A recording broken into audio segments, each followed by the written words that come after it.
Chapter 678. Translated by Hypersheep 325. On the other side, Wang Chang's big uncle, Wang Zhen, was flabbergasted. He had only wanted to find a fief for Wang Chong, but he had never imagined that Wang Chong was thinking of building a city for himself.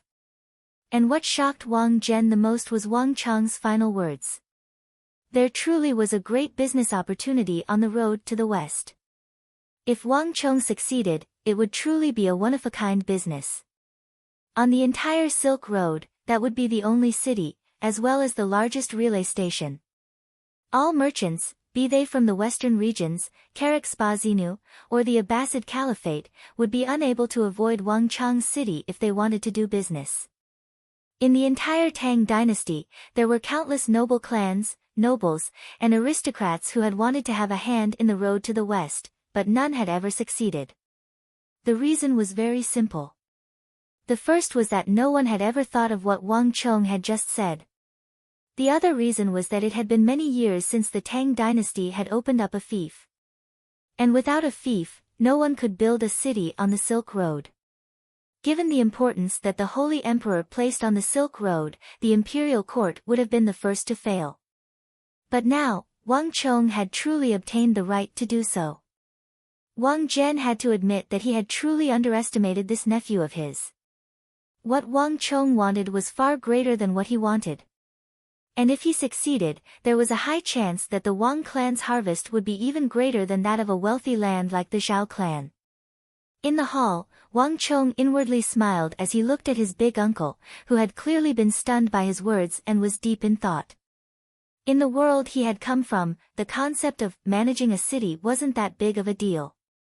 But in this world, it was clearly a novel concept that no one had ever set foot on. I only have one last question. Building a city is no small matter. This was especially so for something that came from nothing. It was even more costly. Even the imperial court did not dare to say that they would build a city on the road to the west. Moreover, in order to reinforce the southwest, you've already spent all your gold and silver.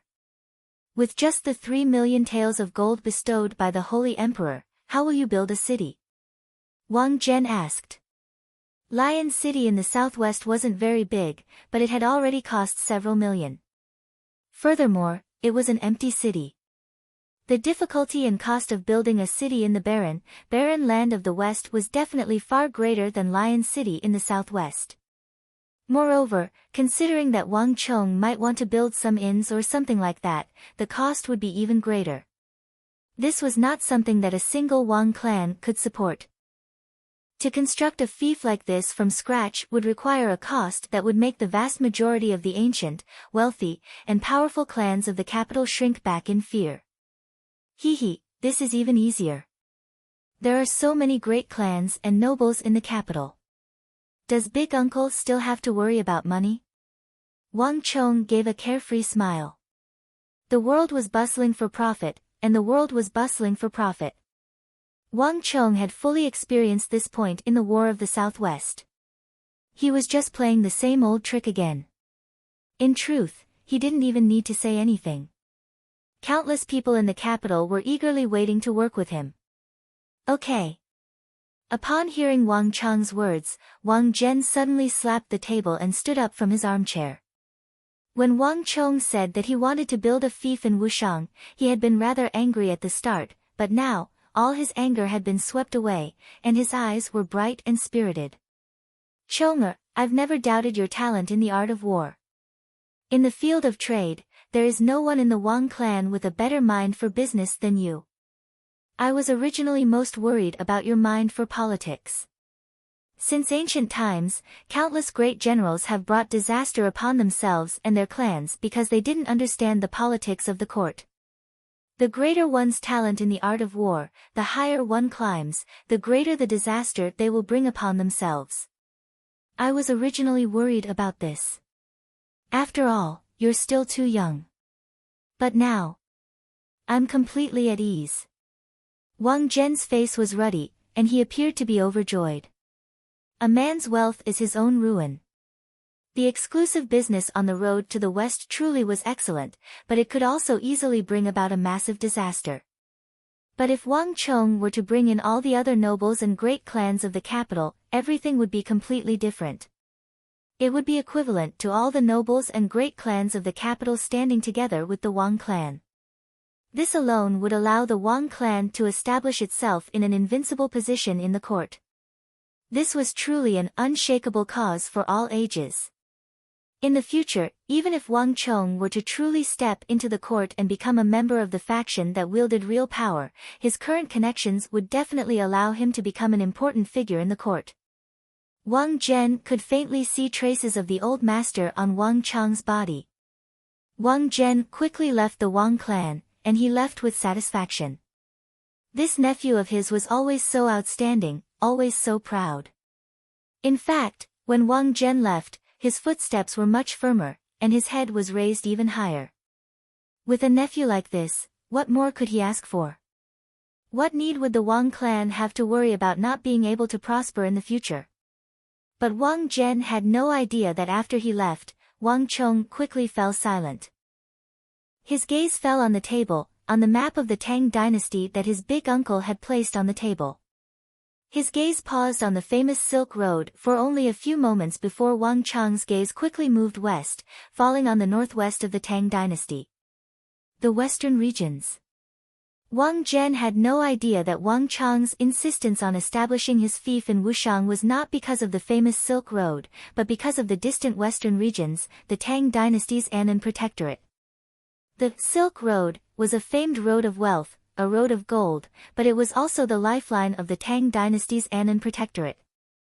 Every year, countless weapons and supplies of the Tang dynasty would pass through this road. A storm was brewing, but no one besides Wang Chong knew that the empire's next crisis would come from the northwest of the Tang dynasty. In a place that no one was paying attention to, another empire as powerful as the Tang dynasty was extending its tentacles toward the Tang dynasty's western regions. This was a war between two great empires of the east and west. Unlike the War of the Southwest, only the 30,000 warriors of the Tang dynasty took part in this war, far fewer than the 180,000 soldiers of the Annan Protectorate. The number of casualties in this war and the number of civilians of the Tang dynasty affected did not reach nearly 1 million. In truth, the only ones affected were the Hu of the western regions. But the far-reaching effects it would bring would far surpass the Southwestern War, because this campaign would affect the entire Central Plains. Gao Xianji, although we stand on different sides, I will do all I can to help you in this matter. I hope that you won't disappoint me. Wang Chong quietly said to himself. Although the Anxi Protectorate only had 30,000 soldiers, they were more than 30,000 of the Great Tang's most elite soldiers. In terms of martial arts, training, and teamwork, they were the best in the Great Tang Empire. The soldiers sent over were all the strongest soldiers of the various prefectures, and border defenses of the Tang dynasty. Moreover, they were equipped with all sorts of weapons, all of them of excellent quality. Just the ballistae alone numbered in the tens of thousands, enough for every soldier to have one.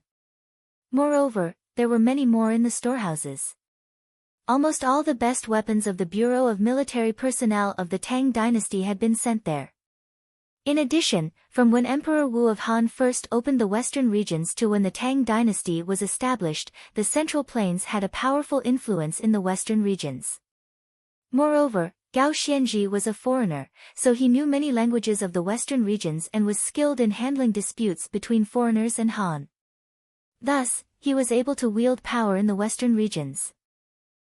Although the Tang only had 30,000 some soldiers, the army of foreigners numbered 170,000 to 180,000, and they were extremely skilled in commanding their troops. Thus, although the Tang soldiers of the Anxi Protectorate were few, they were extremely powerful. Together with the foreign and Han duo of Gao Xianji and Feng Changqing, they became the strongest protectors of the western region's border. The only thing holding them back was the long supply line and the supply line. If war broke out, the Anxi Protectorate could only rely on the foreign and Han army of more than 200,000 soldiers. And the most reliable force in this army was the 30,000 elite soldiers of the Tang dynasty. It was almost impossible to obtain supplies or reinforcements. This was the innate flaw that the Tang dynasty's two walls of the empire could not make up for.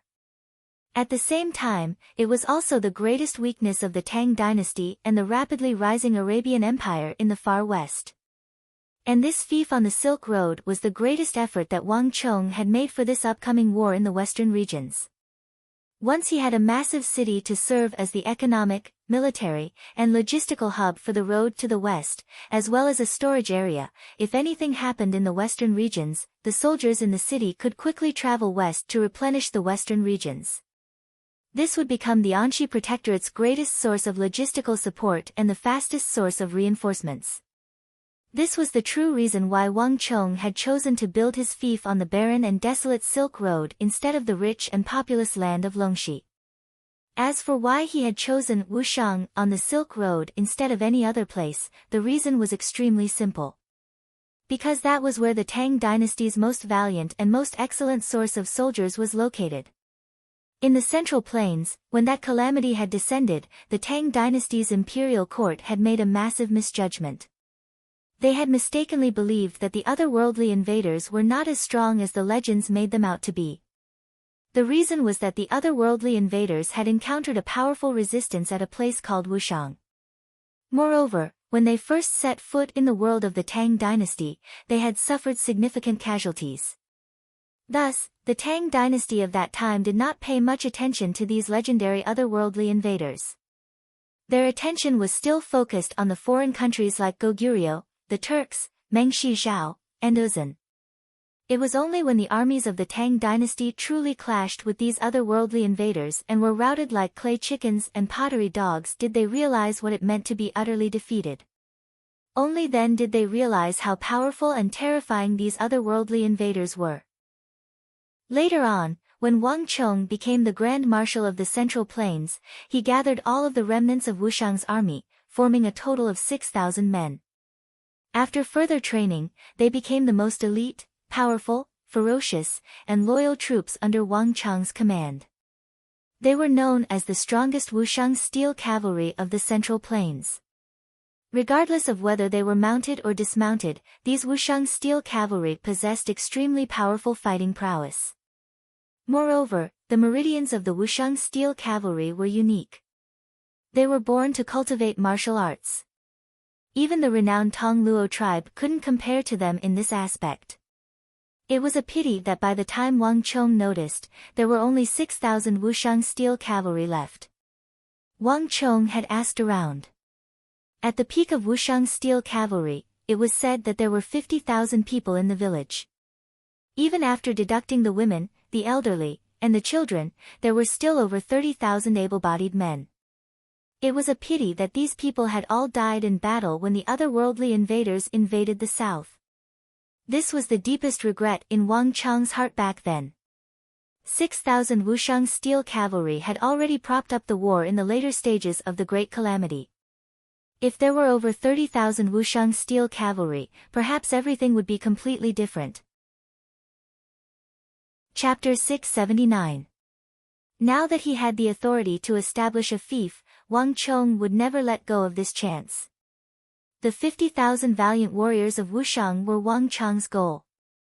According to the rules of the Tang dynasty, once Wang Chong established a city there and became a fief, the villages of Wushang would be under Wang Chong's jurisdiction, and no one would be able to compete with him. This would be the greatest bargaining chip he could use to change his fate and reshape the Tang dynasty. It's time to put some other matters on the agenda. As this thought flitted through Wang Chong's mind, he picked up the map of the Tang dynasty and left the room. What? The young marquis actually chose a barren and desolate land like Wushang as his fief. Is he crazy? How could he give up on such a good chance? What a waste. The Wang clan actually wasted such a good chance. The Son of Heaven's favor is something countless people can only dream of. It's fine if Wang Chong is young and doesn't understand, but as an old official of the court, why didn't he try to persuade him? Just what was he thinking? When the news that Wang Chong had chosen the distant land of Wushang as his fief spread, it caused massive waves in the capital. Everyone was dumbfounded by this rash decision. Choosing a piece of blessed land to benefit their descendants was something that none of the great clans would even think about. However, the Wang clan had actually chosen the most barren and desolate piece of land. This was something that no one could have imagined even if they cracked their heads. It seems like we overestimated them too much. Since the Wang clan has chosen Wushang, let's notify the Bureau of Revenue and have this matter be settled as quickly as possible. We don't want to give the Wang clan a chance to back out. When the news reached King Qi, he was at first stunned, and then he sneered. It was rare for the Wang clan to make such a low-level mistake, so he would not let it go so easily.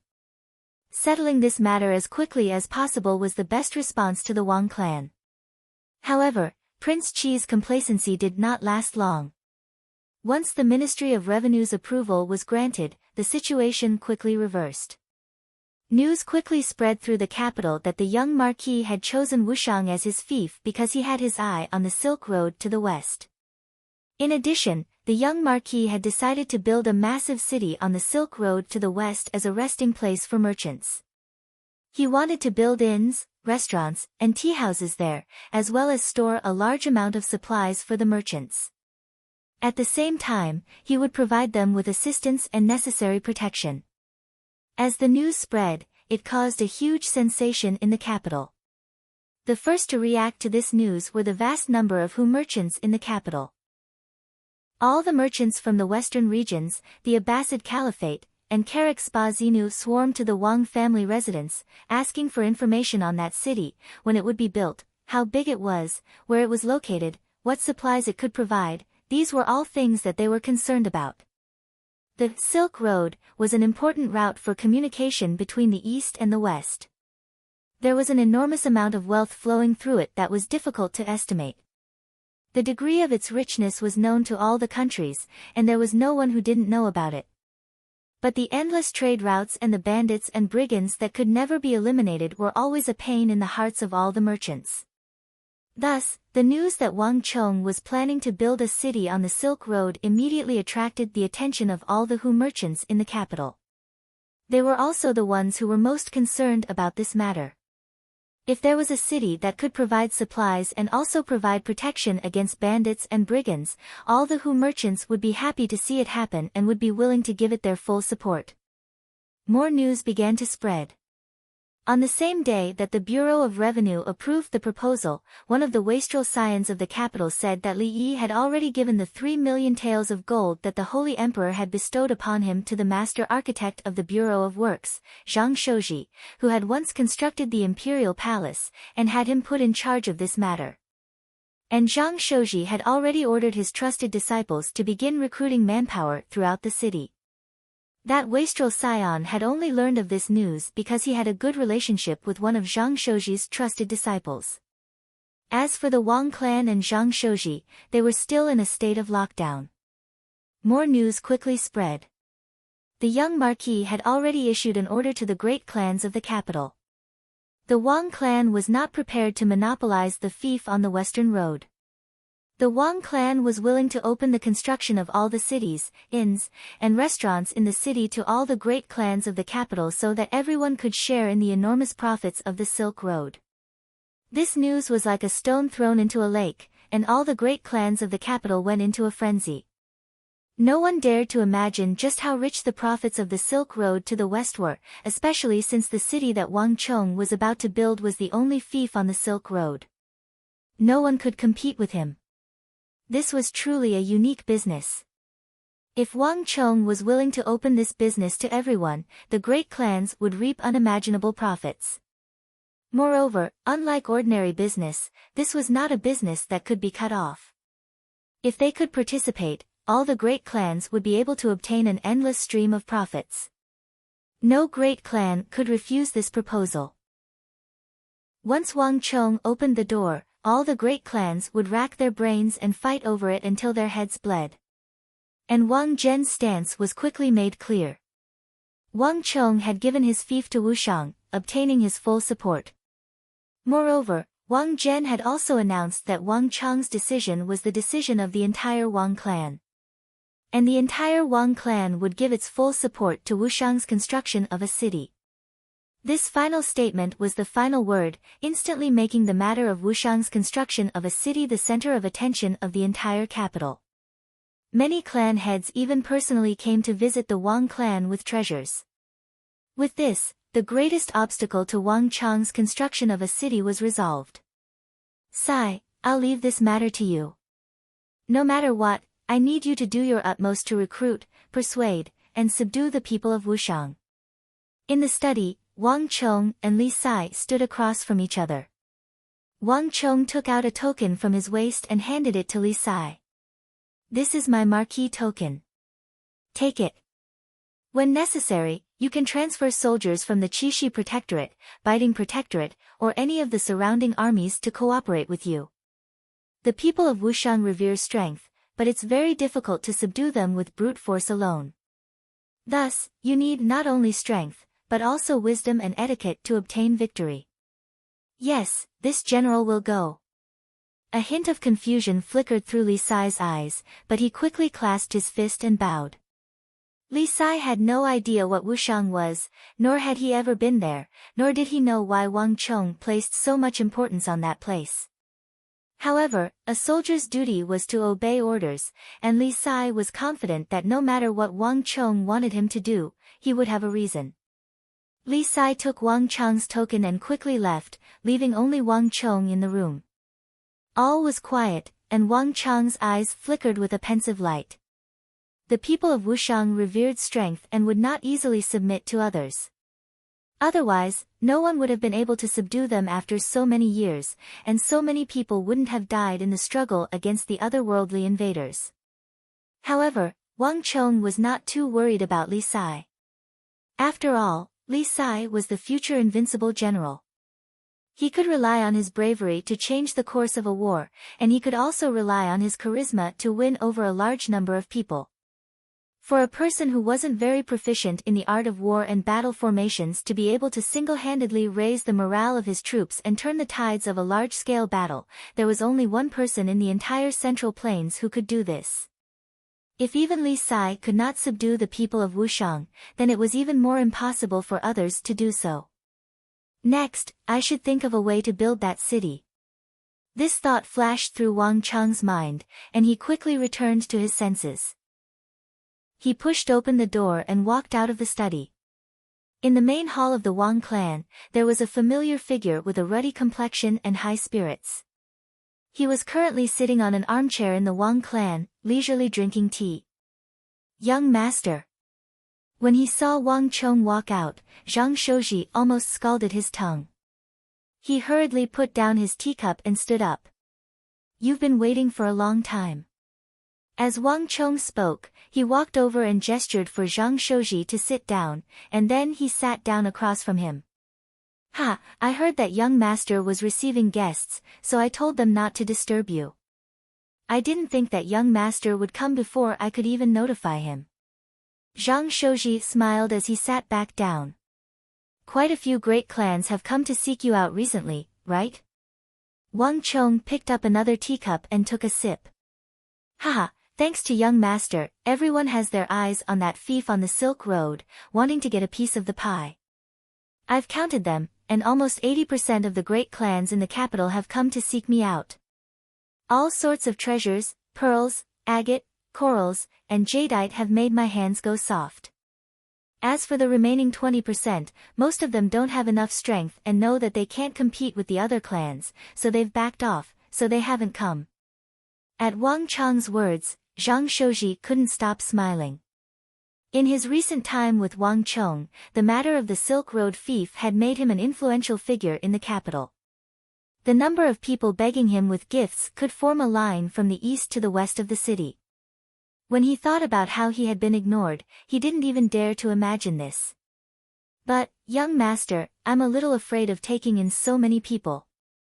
Young master, please tell me who I should take in and who I shouldn't, and who I should choose. Choose? Why should I choose? Can't I just take them all? Wang Chong chuckled. Taking a pastry from the plate on the table, he put it in his mouth and began to chew as he looked at Zhang Shouji in amusement. Ah! Wang Chong's words made Zhang Shouji's eyes widen. For Wang Chong to say that he was going to take everyone's things was something that Zhang Shouji had never even dared to imagine. There were so many great clans in the capital that it was impossible to count. How could the Wang clan repay this favor? If they're willing to give it to us, why shouldn't we take it? And don't worry about us not being able to fulfill our promise. We'll just build the city as big as we take in the money. When the time comes, we'll build many restaurants, inns, and tea houses. Will we still have to worry about not being able to fulfill our promise?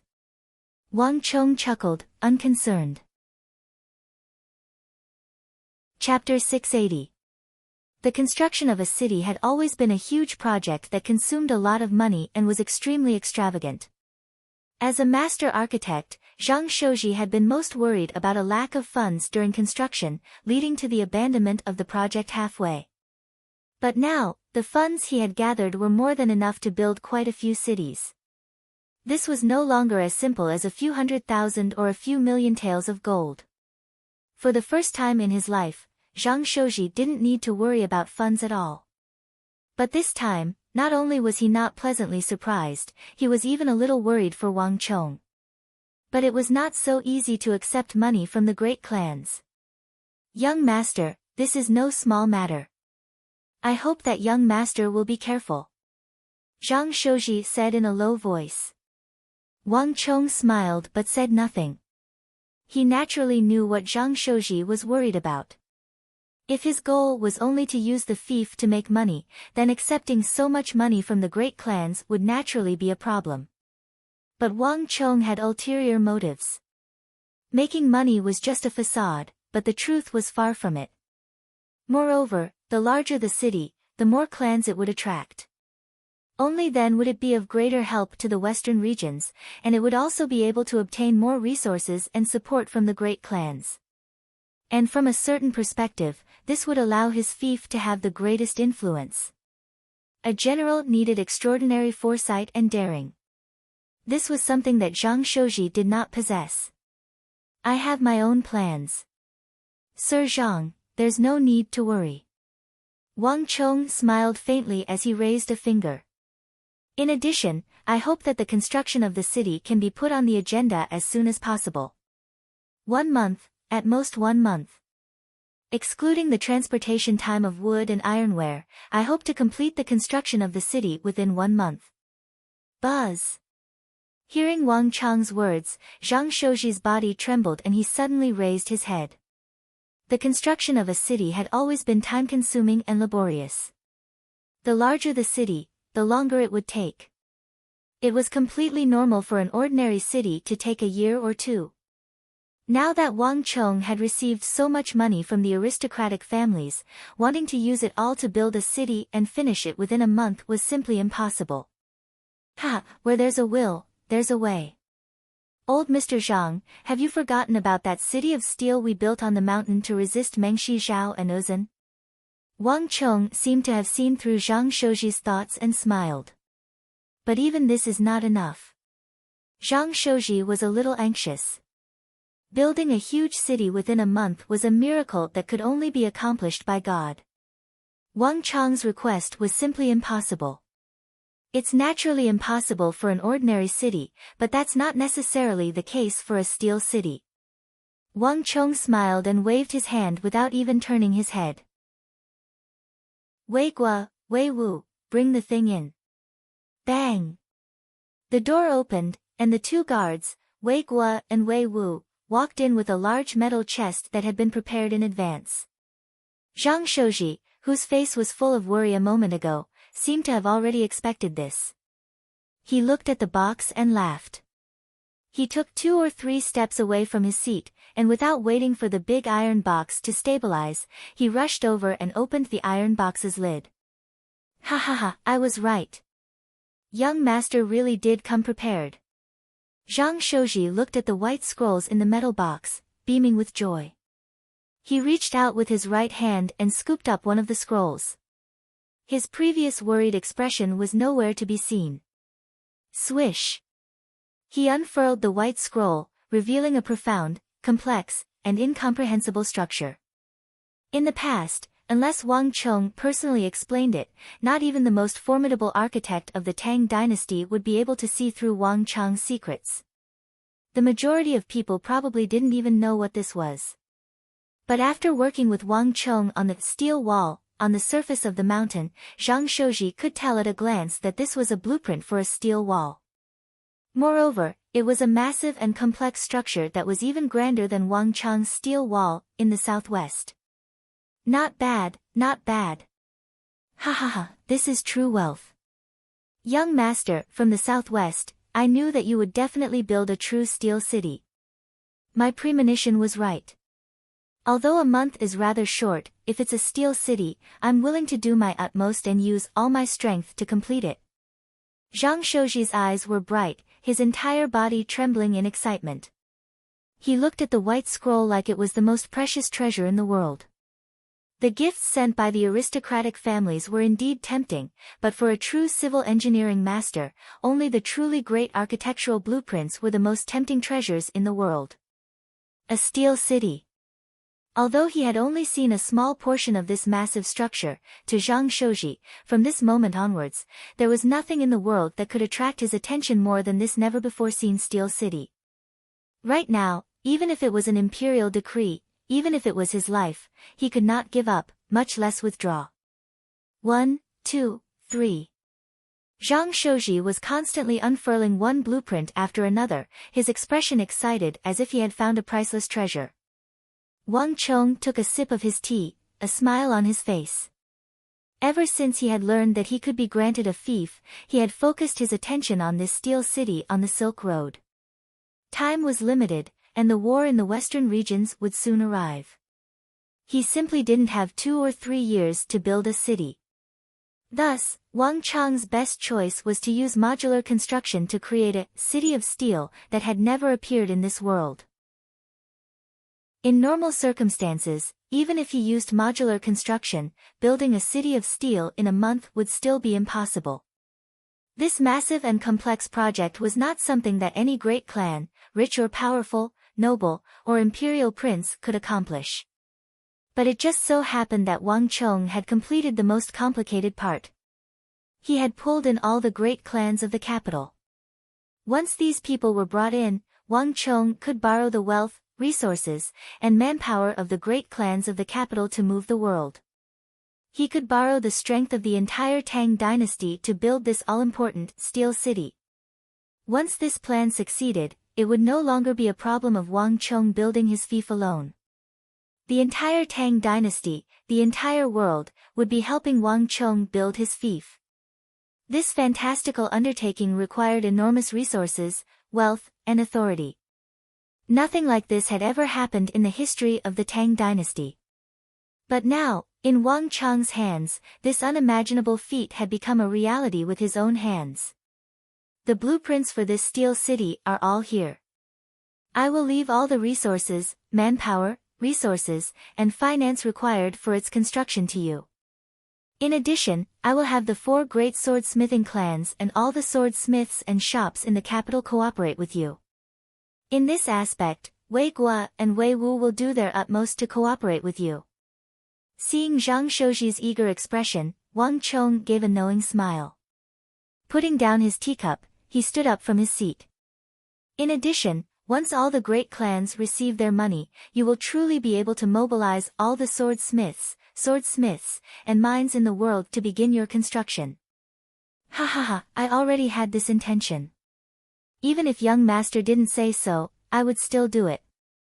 Just thinking about this massive project makes me excited.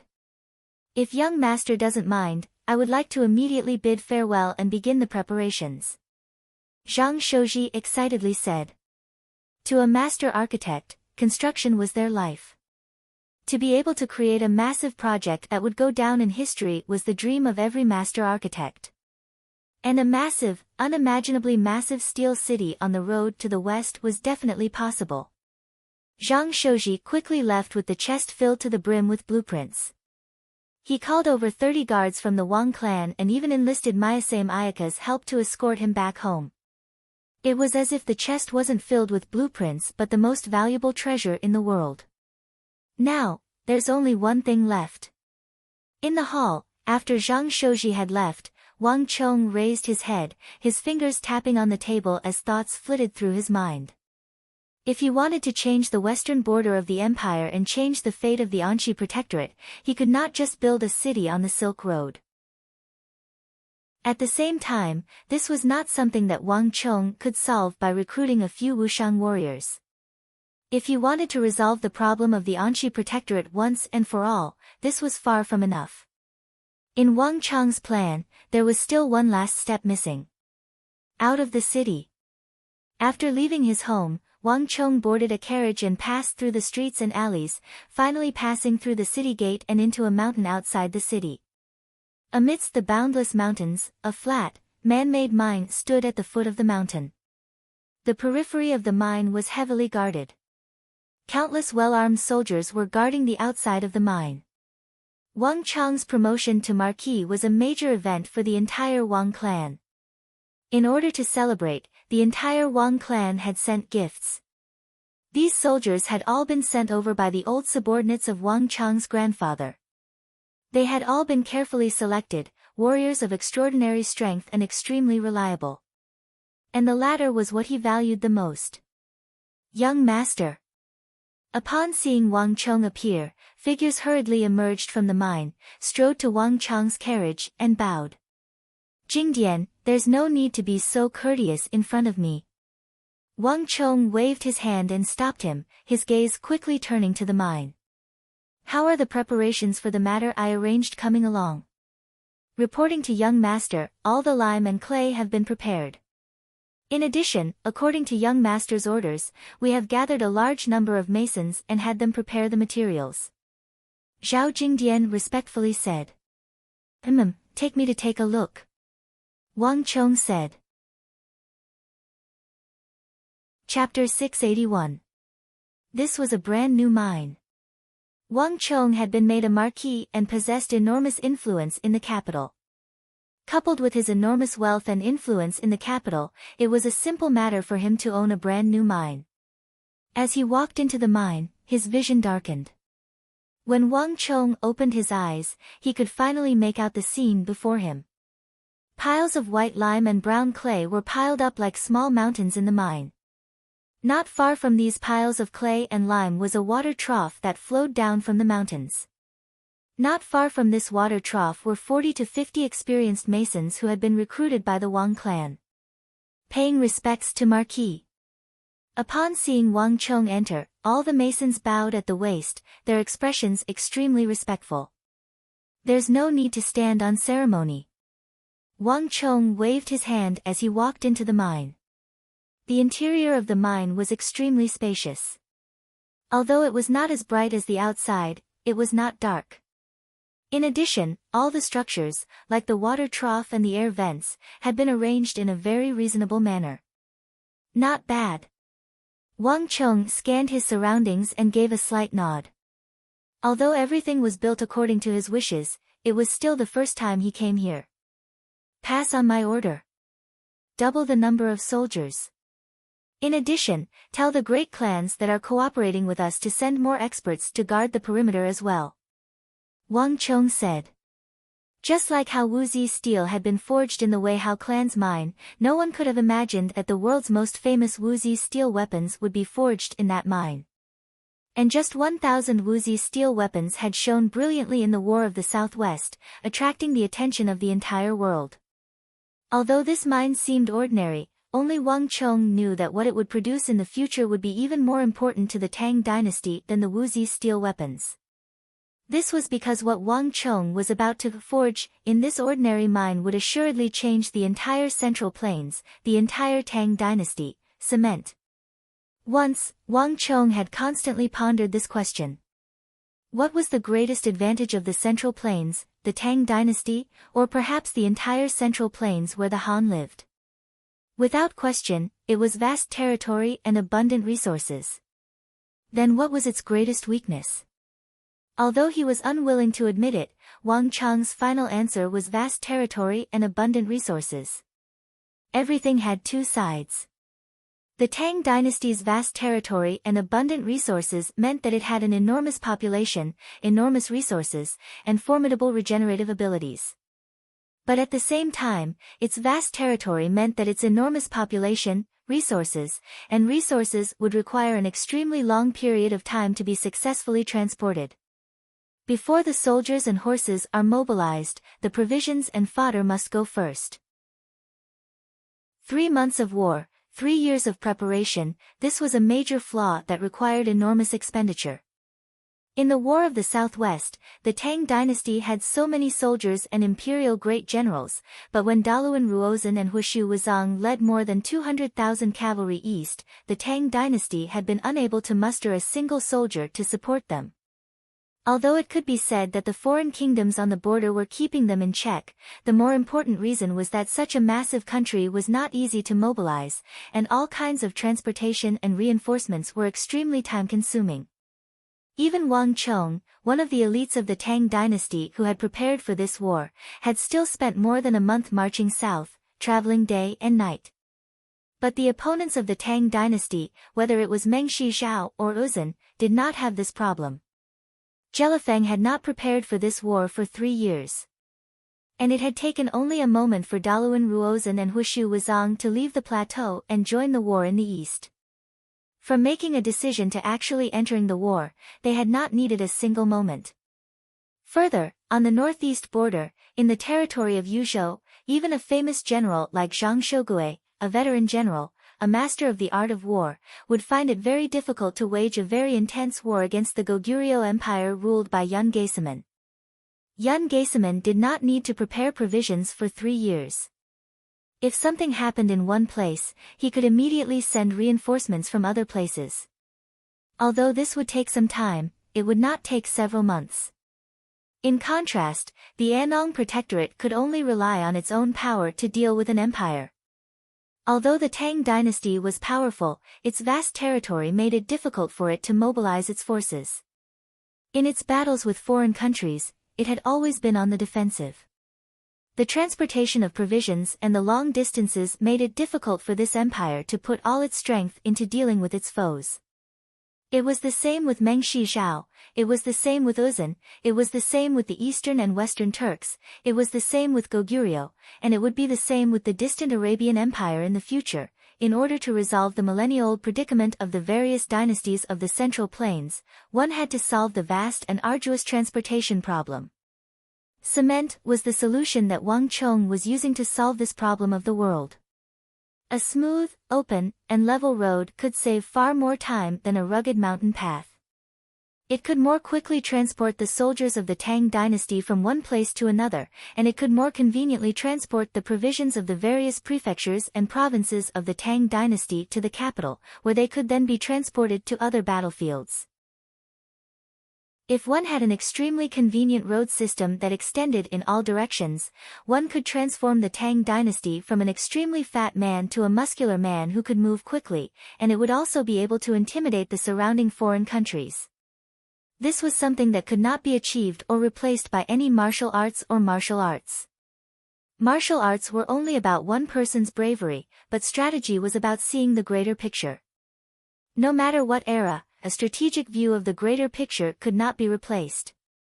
On the martial path, one could only fight 10 people, 100 people, 1,000 people, 10,000 people, but on the strategic view of the greater picture, one could fight 100,000 people, 1 million people, and it could even influence one for thousands of years. This was something that nothing could replace. What Wang Chong needed to do was to create a massive road system that would change the vast territory and resources of this powerful empire, so that it could transport supplies and reinforcements several times faster than before. This would intimidate all its enemies and change the flaw that the dynasties of the Central Plains could only ever unleash one punch against the surrounding countries. How is the preparation of the thing I spoke of coming along? Wang Chong turned his head and asked. Young master, according to young master's orders, I have already had these masons prepare it. Young master will understand the specifics after taking a look. As Zhao Jingdian spoke, he led Wang Chong into a tunnel that was not easily visible. Inside the cave, it was a mess. The ground was filled with piles of fine, small mounds, and the color of each mound was slightly different. Wang Chang's gaze swept across the ground not too far away from the mound. There were piles of hardened mud there.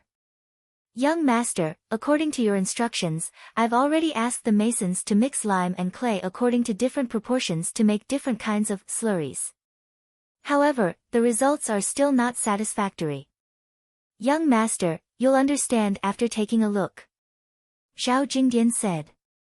Although he did not understand why Wang Chong, as a scion of a clan of ministers and generals, the young marquis of the Tang dynasty, was so highly regarded by the Holy Emperor, that he clearly had more important matters to attend to, why did he place so much importance on this insignificant mud, even digging a mine outside the city for him to handle?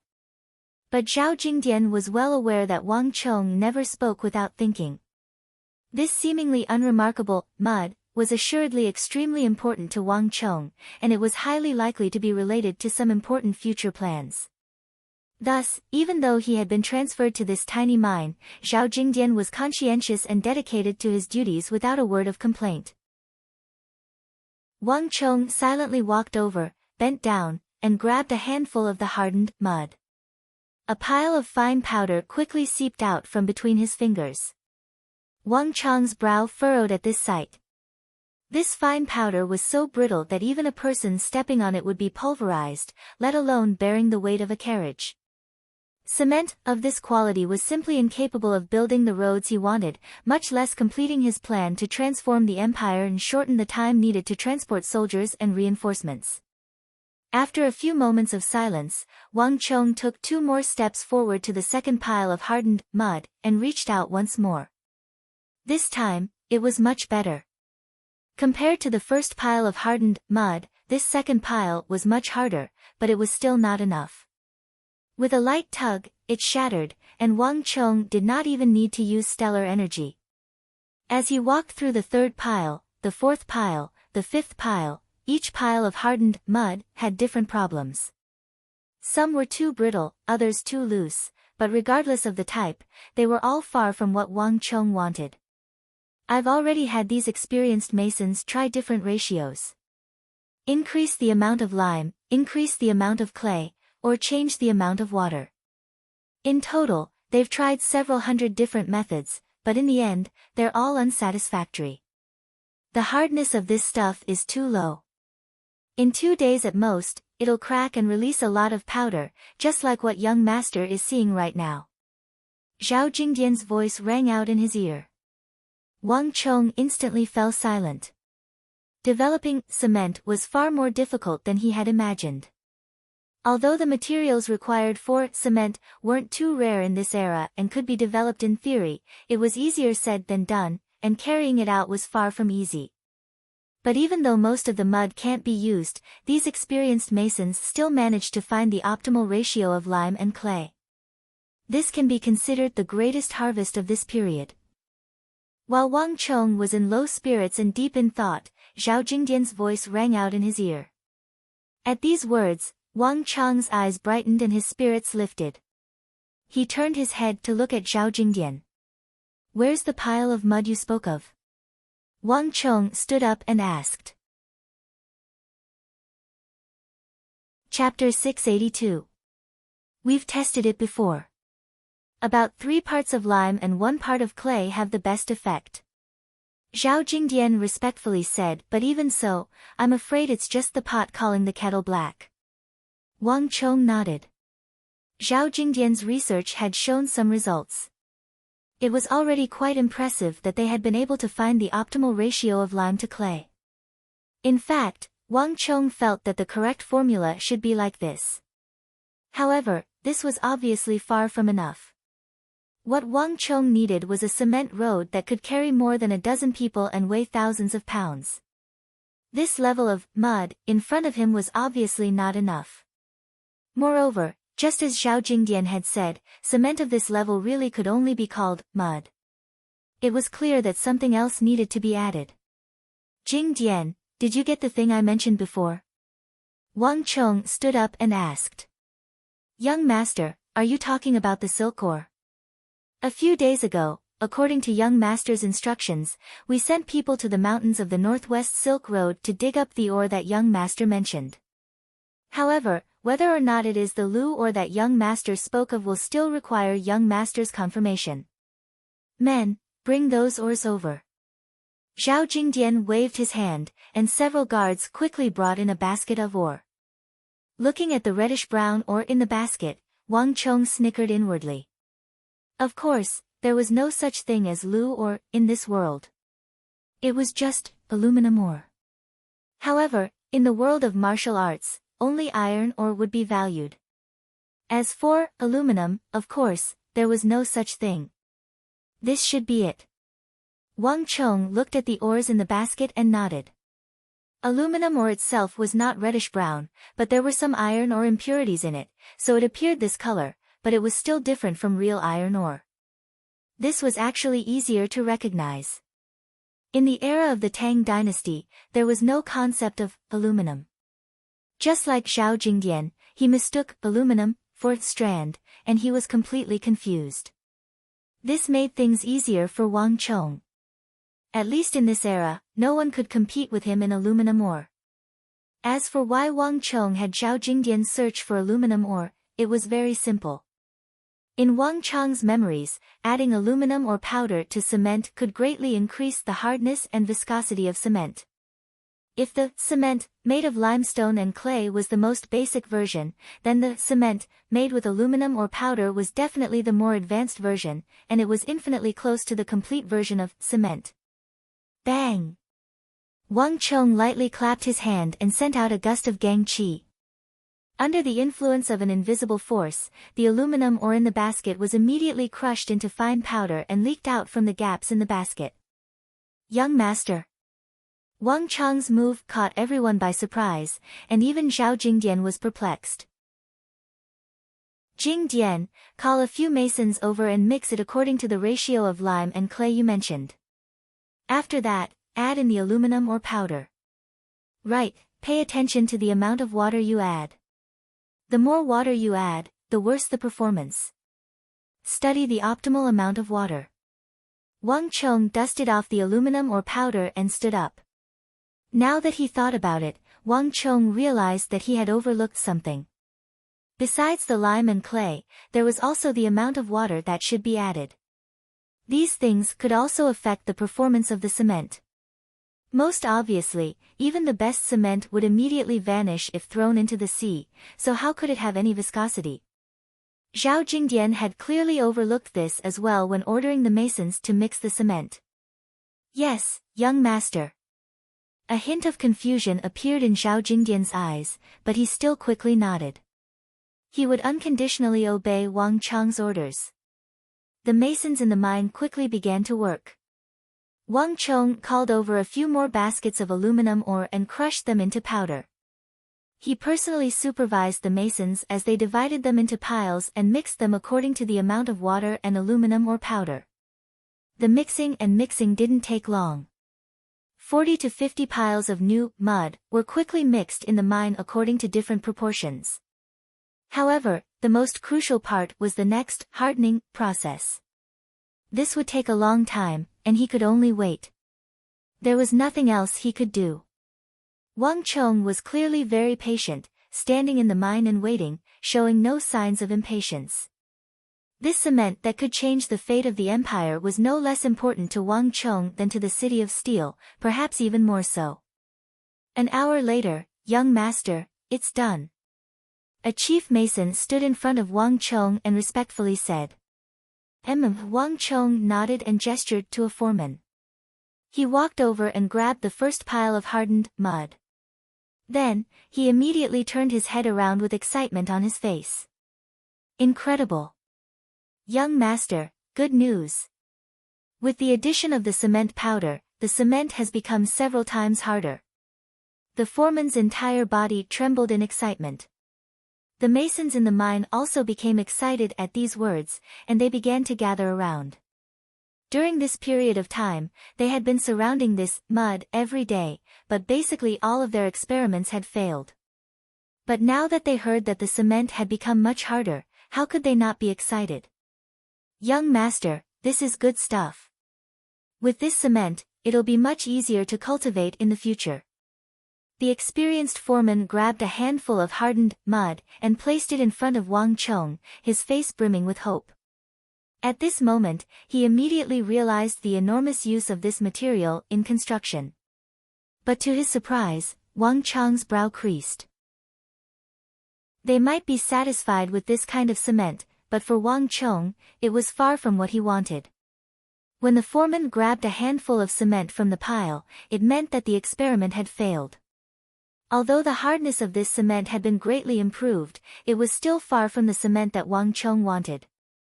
If it could be grabbed with both hands, how could it withstand the force of a carriage that weighed thousands of kilograms? Try the next pile. Wang Chong's words interrupted the excited crowd. Then the second pile, the third pile, the fourth pile. As the amount of aluminum or powder increased, the hardness of the cement also increased. After the fifth pile, it could no longer be pulled with both hands. In the mine, the crowd was excited at first, but as they watched the cement get harder and harder, and its performance became better and better, they became speechless. A while ago, they had all been wondering what use this meaningless cement would have, but now, none of them could say anything. The scene that Wang Chong had displayed before them was an unimaginable miracle to these masons who had spent their entire lives working with bricks and wood. No one had expected that the young Marquis of the Great Tang, other than his ability to strategize on the battlefield and his astonishing mastery of the art of war, would also possess such inconceivable abilities in construction. Lime and clay were both extremely ordinary objects, but in the hands of the young Marquis, they were no less than stones. Amongst all the ingredients, the only special one was probably the velour ore that the Marquis had obtained from who knows where. Slowly, all the masons began to feel a deep reverence for the youth next to them. Unlike Wang Chong's military arts, Wang Chong had conquered them in their field of expertise. Young master, try it. This pile of cement is the hardest and can withstand around 800 Jin of force. Other than martial artists, ordinary people should find it very difficult to destroy. With a resounding voice, a muscular and fully armored guard strode over and stopped in front of Wang Chong. Buzz! The surrounding crowd gasped in shock at the guard's words. Although they had made it themselves, even these masons found it hard to believe that it could withstand 800 Jin. This was no longer something that could be described as mud. Because no mud could reach this level of hardness. This was similar to stone. In that instant, everyone in the mine turned to look at Wang Chong. Even Zhao Jingdian's eyes widened. He had been in the mine for a very long time, but he had never imagined that Wang Chong would be able to raise the hardness of this meaningless mud to this level. 800 Jin is about right. Wang Chong smiled and nodded in satisfaction. 800 Jin meant that a muscular man would be incapable of doing the slightest damage to this mud. This was already close to the requirement that Wang Chong had for cement. Although this hardness was still far from the several thousand Jin that Wang Chong wanted, roads had never been paved with pure cement. With cement, river sand, gravel, and some steel bars, this road can completely withstand several thousand Jin of force without being damaged. Wang Chong looked at the nearby pile of cement, a faint smile on his lips. Now that he had made the true cement formula, he could officially begin his plans. He would open up mountains and mines on a large scale, purchase large quantities of lime and clay, excavate large quantities of aluminum ore, scour for large quantities of river sand, gravel, and order the various swordsmithing clans, sword shops, and swordsmiths to forge large quantities of steel bars. With these things, he would truly be able to construct a massive, developed, and convenient transportation system in this world. Although the future Tang dynasty would be vast, it would be able to quickly respond to the changes on the borders. This was a major event that would change the course of the Central Plains for the next several thousand years. Buzz! As this thought flitted through his mind, Wang Chong's mind began to rumble, and a familiar voice resounded in his ear.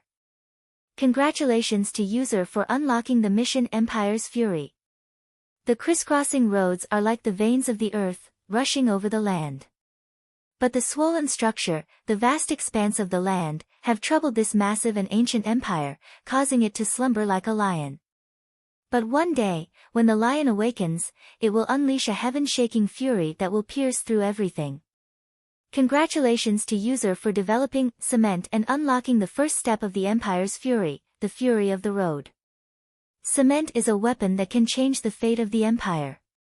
User is specially rewarded with 1000 points of destiny energy. Chapter 683. Wang Chong was stunned, and then a faint smile appeared on his face. After completing the War of the Southwest and advancing from Trial of Destiny to Controller of Destiny, this was the first time Wang Chong had received a reward from the Stone of Destiny. Although Wang Chong had already obtained quite a few points of destiny energy, 1000 points of destiny energy was still no small sum. I'll keep these points of destiny energy for now. In the future, once I understand the mysteries of the body, energy, and techniques, I'll exchange for them one by one and find the most suitable way to use them. Wang Chong quietly said to himself. After becoming a controller of destiny, the Stone of Destiny had unlocked new rewards. However, Li Yi still had not figured out what they were, so he had not casually exchanged for them yet. Alright. Everyone participating in the operation will be rewarded with 300 taels of gold. Jingdian, I'll leave the rest to you. Yes, young master. After taking care of everything, Wang Chong quickly left the mine. When the news that Wang Chong was collecting river sand, gravel, lime, and clay on a large scale to build roads arrived, it once more caused a stir in the capital. The Wang clan was currently the center of attention in the capital, wielding an extraordinary amount of influence. At the juncture of the fief, Wang Chong's actions were even more attention-grabbing. In the Tang dynasty, repairing roads and bridges was no big deal. All the rich and powerful would do this sort of work, but when Wang Chong's actions were accompanied by enormous wealth, everything changed. Moreover, Wang Chong had also roped in the Bai clan, the Zhao clan, the Su clan, and many other illustrious clans of the capital. But this time, not even the Bai clan and Zhao clan involved in the plan knew what this cement road that Wang Chong spoke of was. Linger, just what is the Wang clan doing this time? The lime and clay from before are one thing, but what's this about repairing roads? Our Bai clan is a large clan and can afford this bit of gold and silver, but what's this about repairing roads? In the end, our Bai clan is still a respected figure in the capital. If this matter gets out, it'll be very embarrassing. In the courtyard of the Bai family in the capital, there was a rockery, a garden, a pond, and an elegant marble table. Several elders of the Bai family surrounded Bai Siling and launched a series of attacks. When Bai Siling mentioned that Wang Chong wanted to buy a large amount of lime and clay, the Bai family only thought that it was a good opportunity for them to participate in one of Wang Chong's big plans. After a large number of swordsmiths and smiths in the capital began to forge metal parts, almost everyone in the Great Tang Empire worshipped this 17-year-old youth as a god.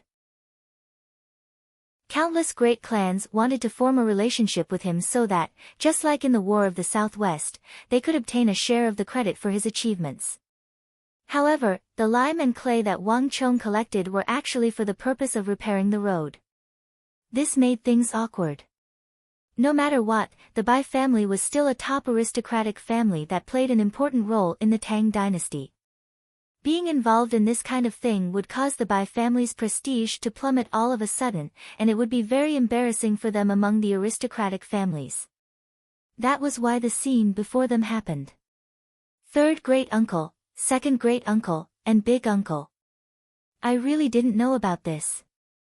Bai Siling's hands were clenched in her sleeves, her fists clenched as she gnashed her teeth in hatred of Wang Chong. This bastard had dug a hole for her to fall into. Bai Siling had wholeheartedly wanted to help Wang Chong, but she had never imagined that Wang Chong would pull her Bai clan over to repair the road. However, in front of the elders of the clan, not only could she not reveal any of her thoughts, she even had to speak up for him. In addition, third great uncle, second great uncle, big uncle, Wang Chong has never done anything without a goal. Perhaps he has an even greater plan that he hasn't told everyone about.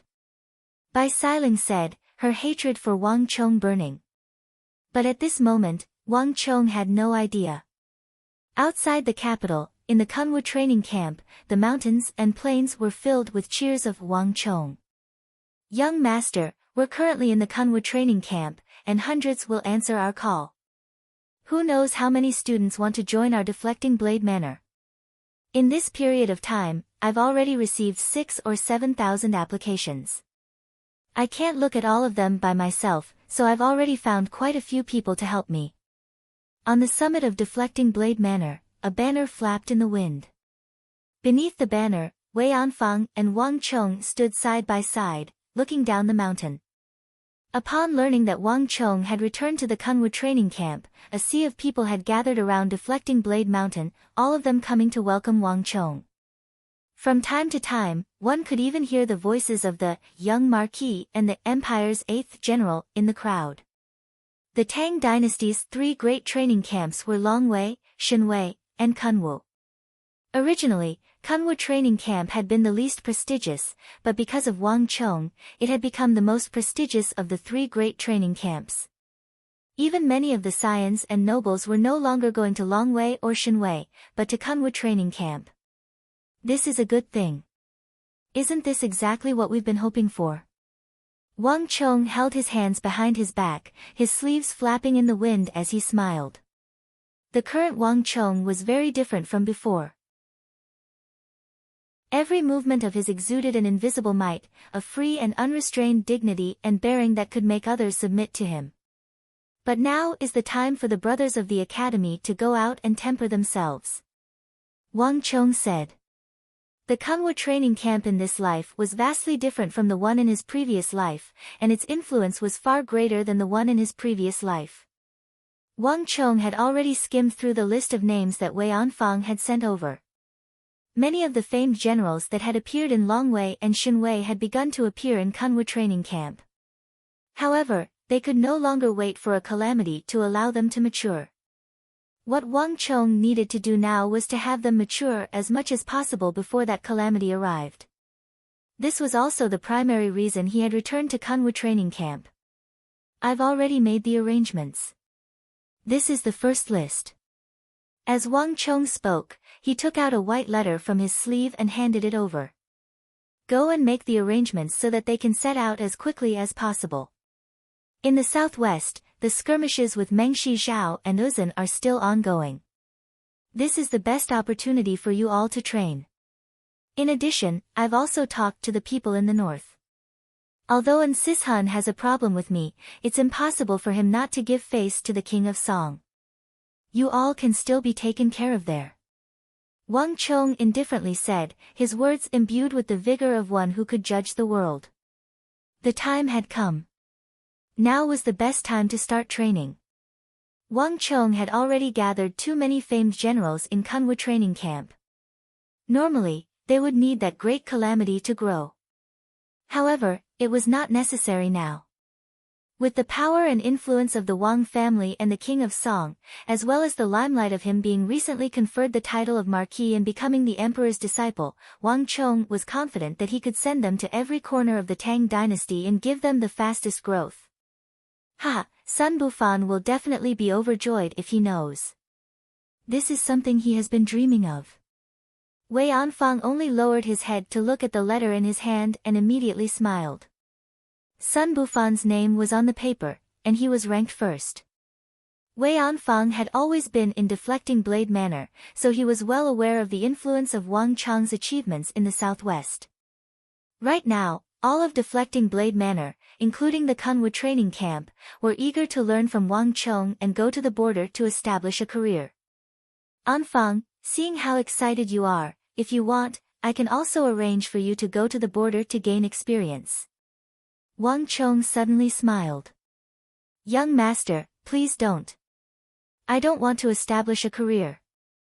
I just want to stay by young master's side. Hearing Wang Chong's words, Wei Anfang hurriedly waved his hands, a look of fear on his face. If you don't want to go, then don't go.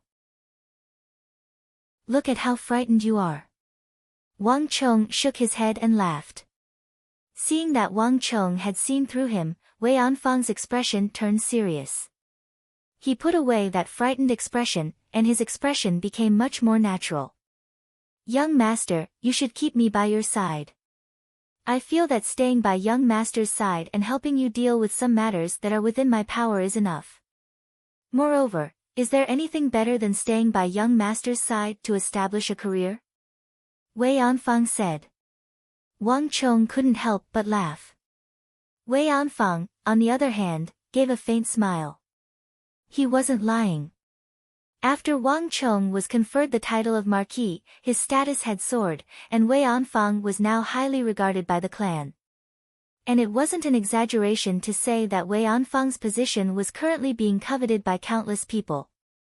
After all, not everyone could be trusted by Wang Chong and stand so close to him. As the two were talking, they suddenly heard hurried footsteps.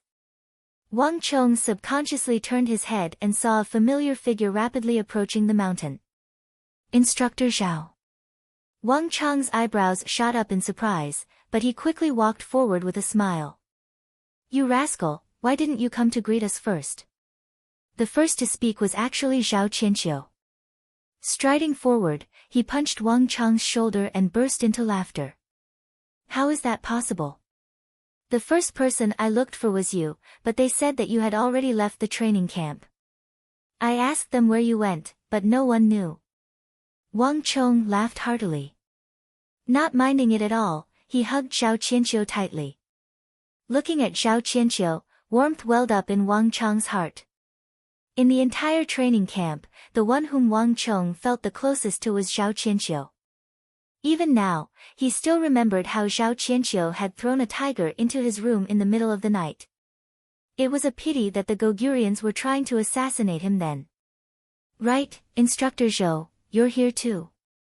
Wang Chong looked at Instructor Zhou Huang, who was standing behind Zhao Qianqiu, and suddenly, he realized something.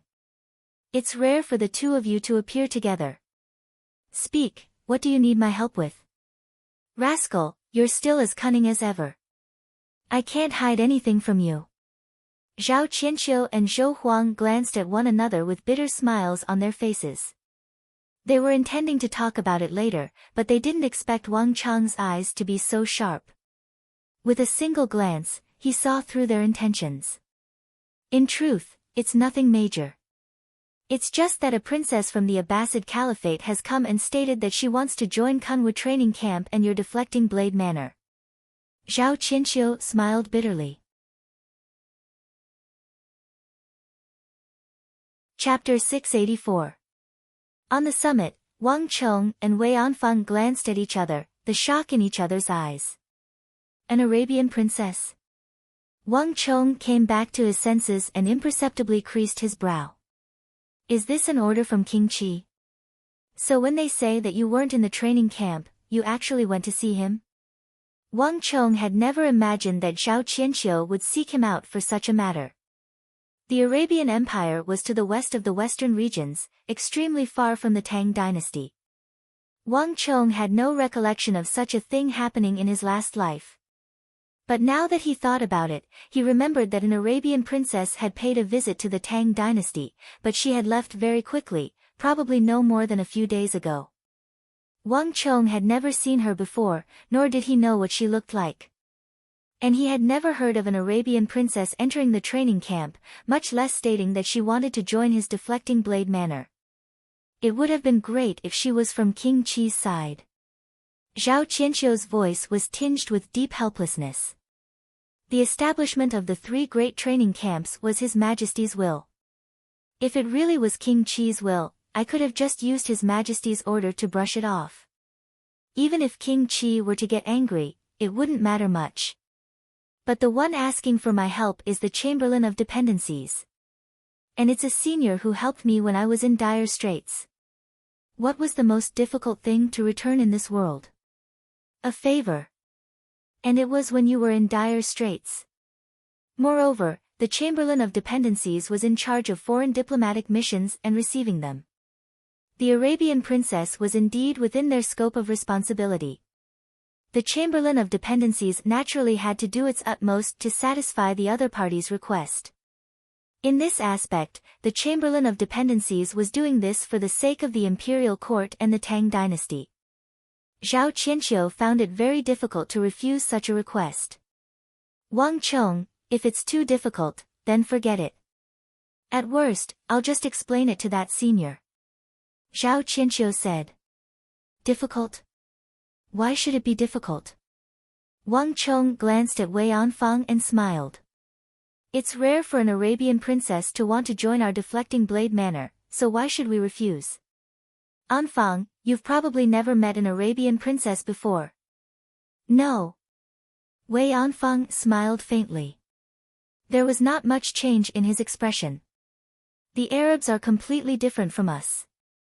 They have hooked noses and deep eyes, but their women are extremely beautiful. The Arabian princess must also be extremely beautiful. Wei Anfang said this, but the expression in his eyes was the complete opposite. Now that he was standing by Wang Chang's side, he was slowly being valued by the family. In comparison, he was only interested in one thing now, and that was to stay by Wang Chang's side and establish a greater cause. Zhao Qianqiu and Zhou Huang didn't expect Wang Chong to agree so readily either, and they were delighted. A table of delicacies was prepared, and the host and guests enjoyed themselves until Zhao Qianqiu and Zhou Huang left. Young master, are you really going to let the Arabian princess enter our deflecting blade manor? After Zhao Qianqiu left, Wei Anfang's expression suddenly turned grave. Entering the Kunwu training camp is not a problem. This is the arrangement of the imperial court, and we have no choice. But why did that Arabian princess insist on entering our deflecting blade manor? Your subordinate feels that she has come with ill intentions, and those with good intentions won't come. It's still too early to say anything. We haven't even met her yet, so we'll know what her goal is once we meet her. Wang Chang's eyes glimmered as he faintly smiled. He had a few thoughts about this Arabian princess, but he would only be able to understand them once he met her. I'll leave this place to you. I'm going to rest for a while. After saying a few words to Wei Anfang, Wang Chong quickly made his way up the stairs to his own residence. Creak. Creak. The door was pushed open, and just as Wang Chong was about to step into the room, a gust of wind blew in his face, and a figure hurriedly pounced toward him. Ancestor, why did you only come now? I waited for you for so long. Li Jingzhong grabbed Wang Chang's sleeve, his eyes burning with anxiety. Ha, aren't I here now? And I've only just arrived at Kunwu training camp. If I don't explain some things, wouldn't it be too suspicious? Wang Chong, on the other hand, was unruffled. After closing the door, he walked straight to the red sandalwood table in the room, picked up a fine teapot, poured himself a cup of fragrant tea, and slowly sipped it. My ancestor, you're not in a hurry, but the fifth prince and I are on the verge of losing our grip. Right now, the first prince and the second prince are keeping an especially close watch on us. The fifth prince has no chance to leave the palace, and I only just managed to shake them off with great difficulty. If I miss this chance, I don't know when I'll get it again. Li Jingzhong spoke quickly and anxiously, as if he wanted nothing more than to say everything in a single breath. Tell me, what's the matter that's so urgent that you have to invite me here to deceive others? Wang Chong slightly creased his brow. Outsiders thought that he had returned to Kunwu training camp for the sake of his deflecting blade manor, but very few people knew that he had actually received a letter from the fifth prince. Marquis, I'm afraid you still don't know. You look calm on the outside, but the inside of the palace is already in chaos. The first prince, the second prince, and the third prince are all trying to win the hearts of the people and rope in the officials and generals. If the first prince, the second prince, and the third prince succeed, then the fifth prince really won't have any chance. But this matter is no small matter, and the fifth prince doesn't have much of an opinion either. Thus, he specially sent me to consult Marquis. Now that the fifth prince has finally gained some influence in the palace and some people are willing to submit to His Highness, this matter cannot be delayed.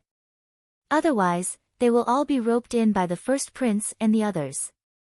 Li Jingzhong's forehead was beaded with sweat.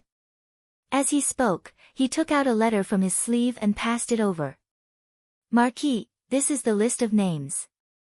I ask that Marquis help me see who can be used and who cannot.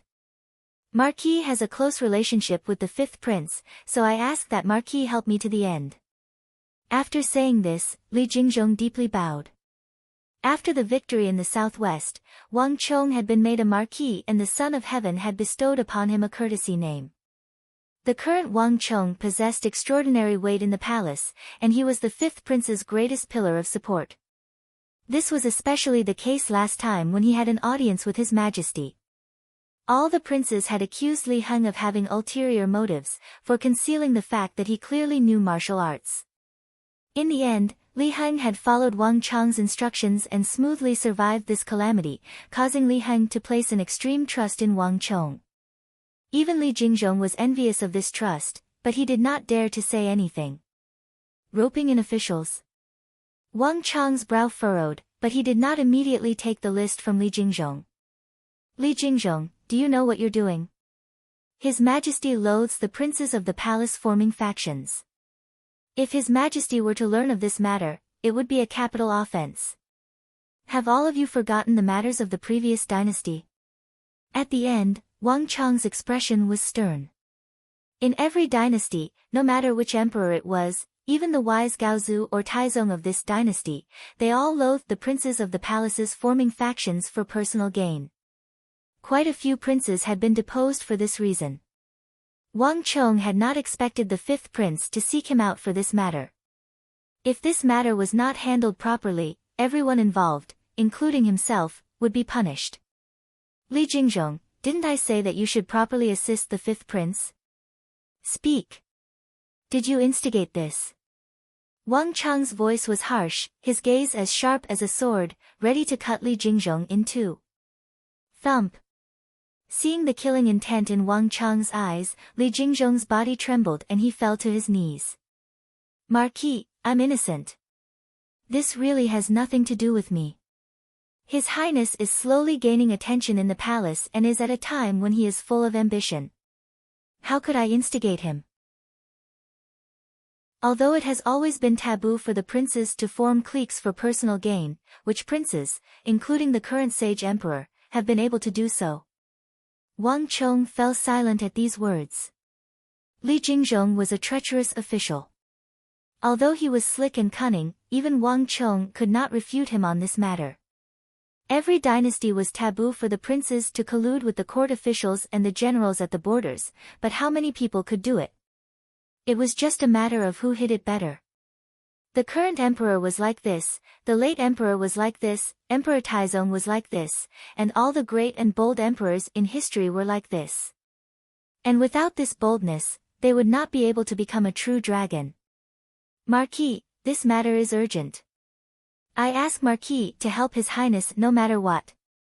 Seeing Wang Chong's expression soften, Li Jingzhong immediately raised his head and struck while the iron was hot. Don't be happy too early. If I find out that you are the one instigating him, you will die. Even if I kill you, I believe that no one will speak up for you, including the fifth prince. Wang Chong said coldly. Li Jingzhong's heart turned cold. He quickly lowered his head and did not dare to say anything else. Whoosh! Wang Chong took the letter from Li Jingzhong's hand and shook it. He opened it and carefully read it. The atmosphere in the room suddenly became heavy. Although it was only a thin piece of paper, everyone knew that if this letter was leaked, it would inevitably cause a storm of blood in the capital.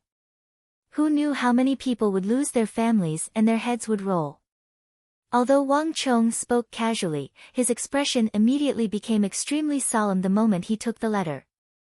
Li Jingzhong lay on the ground, not daring to even breathe loudly. There was a long list of names on the letter. Every single one of them was an important official in the court and held extraordinary weight. As Wang Chong read through it, he was secretly shocked. The fifth prince's influence seemed to be much greater than he had imagined. The fact that he was able to obtain so many people's acknowledgement and allegiance proved that the fifth prince had quite a bit of influence in the palace. However, as he read, Wang Chong quickly frowned. "Marquis, did something happen?" Li Jingzhong observed his expression and immediately asked. "Are the first prince's spies on this list? You're quite smart." Chapter 685. The struggle for the throne had always been the cruelest and most callous affair of all dynasties. It was normal for princes to assign spies to each other to keep an eye on each other, and the dangers involved were not something that outsiders could understand. The slightest carelessness could lead to a horrible death. This was probably why the fifth prince had sought out Wang Chong to advise him. Du Hongjian, Wei Xiaoyu, Cui Yi, Lu Jianjin, Li Han, Wang Chong listed off a long list of names, causing Li Jingzhong's face to wildly pale. "What, Marquis, is there a problem with all of these people? Can they not be used?" Li Jingzhong had only just handed over this list, but he had not expected so many people to be of no use. But Wang Chong's next words took him by surprise. "Tell His Highness that there's basically no problem with these people and that he can use them.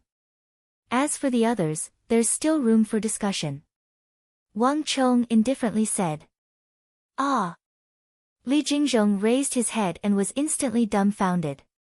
He could understand if there was a problem, but how could Wang Chong be so sure that these people could be used? "Just do as I say." Wang Chong indifferently said, not even turning his head, but he had seen through Li Jingzhong's deepest thoughts. Li Jingzhong's heart thumped, and he hurriedly lowered his head, not daring to look. Wang Chong naturally knew why these people could be used.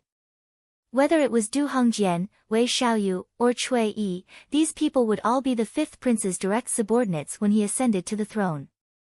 These people should not have appeared at this time. In the future, they would only be at Li Heng's side because of various opportunities. But since history had changed and the fifth prince had the heart to raise his own wings, these people could be arranged at fifth Prince Li Heng's side ahead of time. At the very least, in terms of loyalty, there was no problem with these people being of use. In addition, as Wang Chong spoke, he paused for a moment. With a wave of his hand, a weasel hair brush on the brush rack on the table was pulled by an invisible force. With a whoosh, it flew out of the brush rack and touched the ink stone on the table for a moment before it landed in Wang Chong's hand. "Tell His Highness that all the people I've crossed off the list are not to be used. Stay as far away from them as possible. Lu Ji, Wang Zeng, Li Yong, no matter how your highness likes these people, you must alienate them as much as possible. In addition, the young craftsman of the army Wei Lan, the vice minister of war Wei Ji." "How is it?" Li Jingzhong suddenly gathered his courage and raised his head, his eyes full of hope. Does His Highness value them very much?" Wang Chong put down the list in his hand, looked down at Li Jingzhong, and sneered. Li Jingzhong hesitated. "Is it because they're from House Wei?" Wang Chong said calmly. "Yes." Li Jingzhong knew that nothing could be hidden from Wang Chong and hurriedly nodded. Among the many noble families of the Tang dynasty, House Wei could truly be said to be the #1 noble family. Its status was far above that of House Bai and House Xiao. It was a truly prestigious and invisible noble family. House Wang was known as a noble family of ministers and generals, and Wang Chong's grandfather was a famous sage of the Tang dynasty, highly respected and renowned throughout the world. He had once made great contributions to the throne and supported the country, and the several generations of friendship with the king of Song's lineage made House Wang a colossus in the capital. However, even House Wang could not compare to House Wei. The reason was simple. House Wang had only risen to prominence in the last few decades, while House Wei was an ancient noble family with 400 to 500 years of history. As early as the Sui dynasty, House Wei was known as the #1 noble family in the Sui dynasty. Emperor Wen of the Sui dynasty had been able to smoothly establish the Sui dynasty precisely because he had the help of Wei Shaoquan, the Grand Marshal of the Northern Zhou army. In short, House Wei's foundation was the true number one aristocratic family. As disciples of the Wei clan, Wei Lan and Wei Ji had significant influence, so it was not strange that 5th Prince Li Heng wanted to recruit them. Tell the 5th prince that anyone can take this name list, but not Wei Lan and Wei Ji. Wang Chong held the name list in his hand and made a prompt decision. If he wants to hear my opinion, then this is my opinion. Why? Li Jingzhong abruptly raised his head, unable to conceal the shock in his eyes. Are you doubting my judgment? Wang Chong said coldly. His eyes were cold and emotionless. It was hard to change the nature of this vile minister. He had a strong desire for power. However, if he was still a little restless, if he still wanted to play politics in front of him, if he didn't put away those thoughts, then there was no need to wait for the future, he could kill him now. The current Li Jingzhong had not yet established his future contributions to the throne, nor did he have the weight at the 5th Prince Li Heng's side. Even if he killed him now, he would just be killing an insignificant middle-aged eunuch. He was confident that Li Heng would not fall out with him because of this.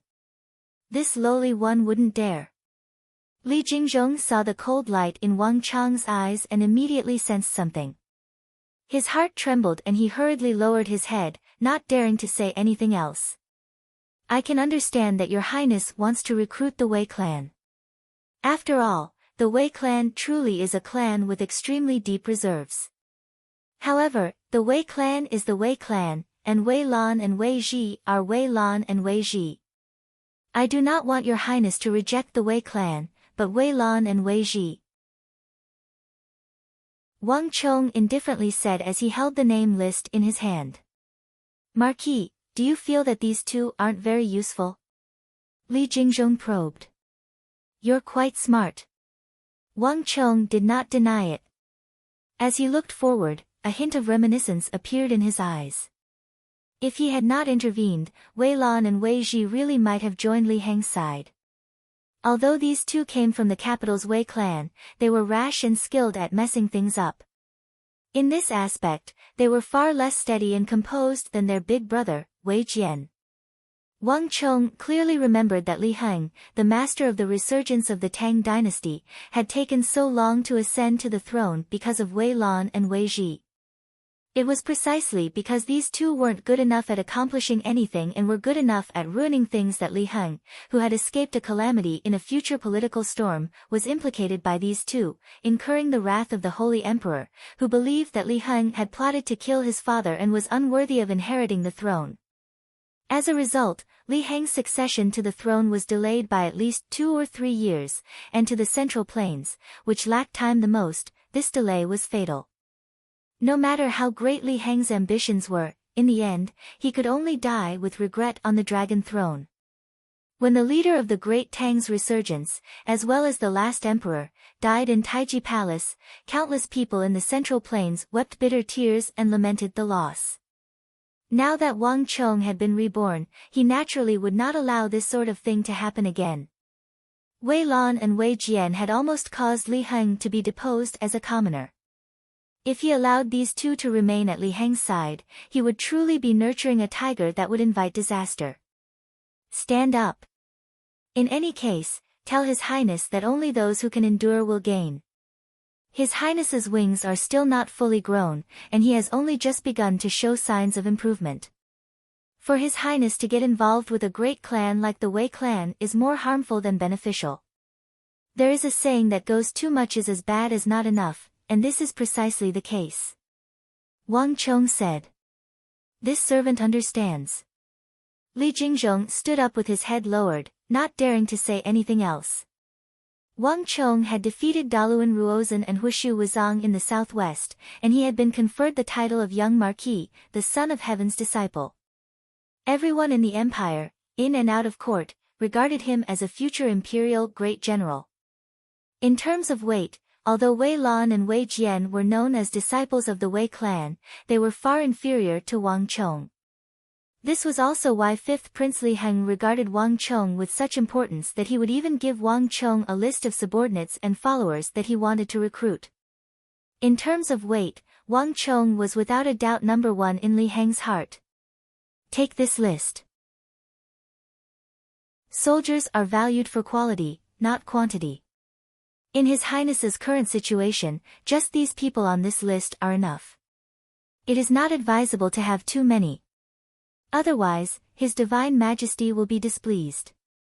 As Wang Chong spoke, he handed over the list of names that he had corrected. This servant will tell His Highness. Li Jingzhong respectfully replied. Just when Wang Chong believed that he would leave, Li Jingzhong stood in front of him with his head lowered, showing no intention of leaving. What? Is there something else? Wang Chong asked in surprise. Yes. Li Jingzhong clenched his teeth and finally spoke. This servant has a private matter that Marquis must agree to no matter what. Oh. Wang Chong was surprised. This eunuch was quite bold. Even though he knew that this was a private matter, he still dared to ask for his consent. Marquis, although this is a private request from this servant, it is not for this servant's sake, but for His Highness the Fifth Prince. Li Jingzhong gathered his courage and said. Fifth Prince? Wang Chong was surprised. Speak, what is it? His Highness has recently fallen in love with a woman named Du Jiqi. In private, they exchanged keepsakes and even pledged to marry each other. But Marquis, you know that the descendants of the royal family are different from ordinary people. Whether they take concubines or concubines, they must have His Majesty's approval. They can't pledge to marry an ordinary woman. In the previous dynasty, when the current sage emperor was still young, he once favored a Taichang Luren, causing the previous emperor to be furious. He believed that the Taichang Luren indulged in women and was unworthy of his position, causing him to almost be stripped of his position as crown prince. There are precedents for all of this. His Highness has just started to improve in the palace, but he did such a thing. He is destroying his own wall. Moreover, for the sake of that woman, His Highness has been less diligent in his studies and martial arts recently. Now, even the teachers hired by the Holy Emperor for the princes are quite critical of him. As Li Jingzhong spoke, his face was full of anxiety and unconcealable worry. Marquis, now the only one who can persuade him and make him listen is you. Please help to persuade His Highness no matter what. Otherwise, he will be in big trouble. Chapter 686. Buzz. Wang Chong instantly fell silent, his expression turning grave. He had never imagined that Li Jingzhong would want to talk to him about this matter. The fifth prince lusted after women? How could this be? Li Heng was the future master of the Tang dynasty's resurgence. In Wang Chong's impression, Li Heng was a diligent and conscientious man who wholeheartedly wanted to restore the golden age of the Tang dynasty. There was no way he was someone who lusted after women. But what shocked Wang Chong the most was the name that Li Jingzhong had uttered, Du Jiqi. How could it be her? Wang Chong narrowed his eyes as these thoughts flitted through his mind. Wang Chong rarely remembered the name of a woman, especially one that he had never met before. But the name of Du Jiqi was definitely familiar to Wang Chong. In truth, there were very few people in Wang Chong's memories who did not know of this woman. This woman had once caused a prince of the imperial palace to be deposed by the Holy Emperor, and the reason for this was that he had indulged in women and neglected his studies. And this was not the end. After the investigation, it was discovered that the woman that the prince deeply loved was a spy sent by another prince of the imperial palace. Although that woman had never been willing to say it, everyone in the capital knew that the first prince, the second prince, and the third prince were the spies. And that prince, because his love for her ran too deep, refused to believe that she was a spy even in his death. Later on, when the two of them were separated, his heart was filled with depression and he ultimately hanged himself. This matter had caused a huge uproar in the capital. Because one of the princes had died, Wang Chong clearly remembered that the woman's name was Du Jiqi. Although Wang Chong did not know if the two were the same person, this matter was definitely suspicious. Marquis? The room was quiet. Li Jingzhong raised his head and boldly asked. He had no idea what had happened. Ever since he said those words, Wang Chong had been standing there motionless, thinking about something. This was completely different from the impression that Wang Chong had given him. Li Jingzhong didn't know what had happened. Moreover, Wang Chong's reaction was much more serious than he had imagined, which made him feel a little uneasy.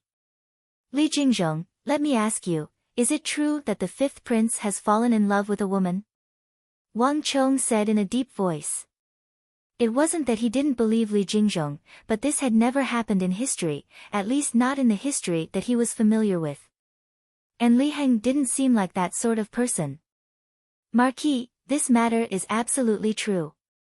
In front of Marquis, even if I had 1,000 guts, I would definitely not dare to lie. Hearing Wang Chong ask about serious matters, Li Jingzhong quickly answered seriously, this is no small matter. We must resolve it as soon as possible. It's better to do it sooner than later.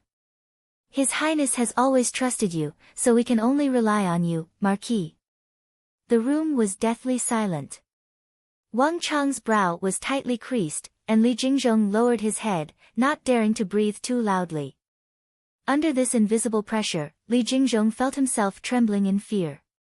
Just when he was on the verge of breaking down, he heard the voice he had been anticipating for so long. I understand. Wang Chong indifferently said. He slowly raised his gaze, his eyes turning sharp. Leave this matter to me.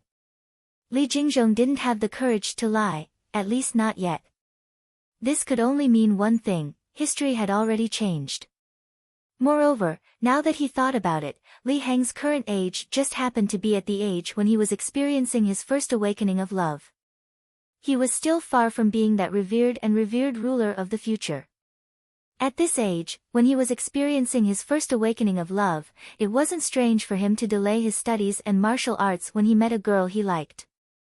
In normal circumstances, Wang Chong wouldn't interfere.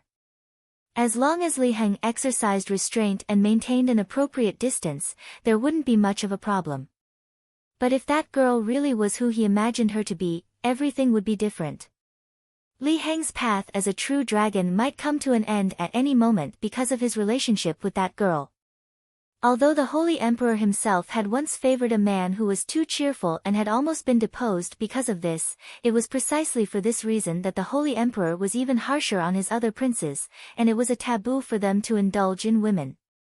This was something that the imperial clan had never changed, and not even Wang Chong could change it.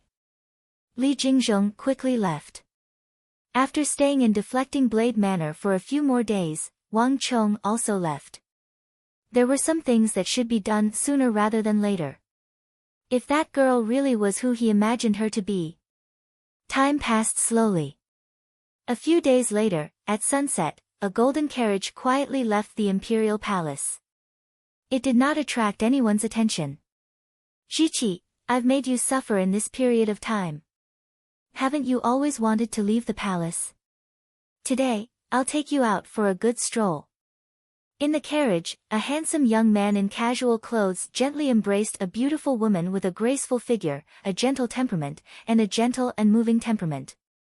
His expression was extremely gentle. This woman was around 19 years old, her skin as white as mutton fat jade. She had a charming and alluring appearance that would make anyone want to love her. But the woman's head was slightly lowered, her brow furrowed in worry. But Your Highness, the first prince and second prince are both keeping an eye on Your Highness. If they learn that Your Highness has taken me out of the palace without permission, they might report this to the Holy Emperor and do something to Your Highness. What's there to be afraid of? I haven't taken a wife or a concubine, nor have I indulged in women. Moreover, I only love you. Even if Imperial Father knew, he would only say that I'm devoted, not that I'm promiscuous, so how could he blame me? Li Heng didn't care. Men married and women married were the laws of the world, and he had never married before, so how could he be promiscuous? But I still feel that this isn't appropriate. The beautiful woman gripped her handkerchief with her right hand, but her brow was still furrowed. I know that Your Highness loves me, but Jiqi is not willing to implicate Your Highness because of my own good. Let's go back. Ha, my foolish Chier, do you really think that I would dare to leave the palace without doing anything? The teachers were furious this time and punished me to copy 600 chapters of Izengzi in 3 days. I've already arranged for someone to wear my clothes and take my place in the palace. Not even first imperial brother or second imperial brother, no matter how formidable they are, could have imagined that I had already changed into casual clothes and left the palace with those study companions. Li Heng faintly smiled. The princes of the palace all had study companions, and these study companions were assuredly the scions of the noble clans. During the day, they would enter the palace to study, but at night, they would have to leave. Li Heng had used this chance to stealthily leave the imperial palace. Moreover, as long as we return to the palace on time tomorrow, no one will notice. Li Heng smiled as he extended 2 fingers and lightly stroked the beautiful woman's hair. As he gazed at her blushing face, his heart softened. He had never been easily moved by anyone, but the beauty in front of him was different. She was gentle, generous, well-educated, and considerate. She did not like life in the palace, but for his sake, she was willing to put herself down and accompany him in the palace. Just like this time, when he had finally found a chance to take her out of the palace, all she wanted was for him to return so that he wouldn't be a burden to her. When he thought of this, Li Heng's eyes softened even more. It was rare to meet one's confidant in life. Since it was so rare to meet one, what was a little risk? That's right, Jiqi, I've always wanted to give you something. But the things in the palace are too tacky, so how could they be worthy of you? Thus, I've never given you anything. But this time is different. The young Marquis gave me something that I feel is most suitable for you. Li Heng suddenly thought of something and reached his right hand into his sleeve. With a light pull, something appeared in his hand. It was a simple and elegant white jade phoenix hairpin. This hairpin was different from the hairpins in the palace. It was simple and unadorned, but it was definitely not simple. The hairpin had many holes in it and was carved in white into the shape of a jade phoenix. It was extremely beautiful. Ah! What a beautiful jade hairpin! She was still a woman, so when she saw the white jade phoenix hairpin in Li Heng's hand, her eyes brightened and she couldn't help but gasp. Which girl didn't like jewelry? Moreover, it was such an antique, exquisite, and not vulgar item. No, Your Highness. This item is definitely extremely valuable. I cannot take it. If I use it, others will definitely suspect Your Highness and criticize me. But the woman quickly lowered her head and firmly shook her head. 5th Prince Li Heng did not have much power in the palace. Although he did not have to worry about food or clothing, he did not use much. Moreover, the Holy Emperor was extremely strict with the princes. He strictly forbade the princes from being extravagant or competing with others in wealth. Thus, even though Li Heng was a prince, he could not afford this priceless white jade phoenix hairpin. If she suddenly wore this item, it would definitely attract a lot of gossip. Ha, Jiqi, you don't have to worry about this.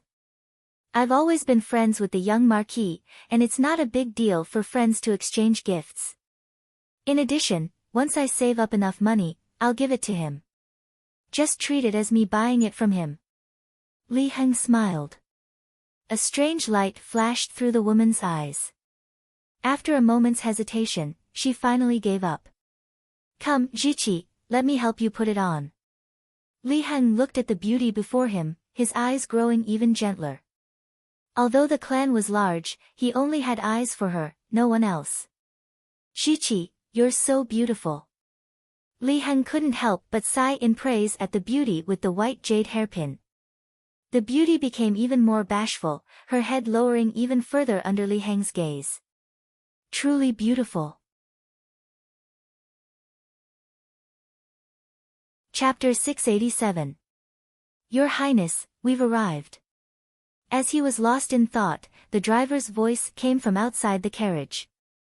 Li Heng faintly smiled and quickly regained his composure. Let's go. Let's go to the gold silk shop first. I've always felt that the clothes in the palace are too extravagant and unworthy of you, so I invited the #1 tailor of the Tang dynasty, Madame Ye, to personally tailor them for you. As Li Heng spoke, he suddenly picked up Du Jiqi, opened the carriage door, and alighted amidst the cries of surprise from the beauty.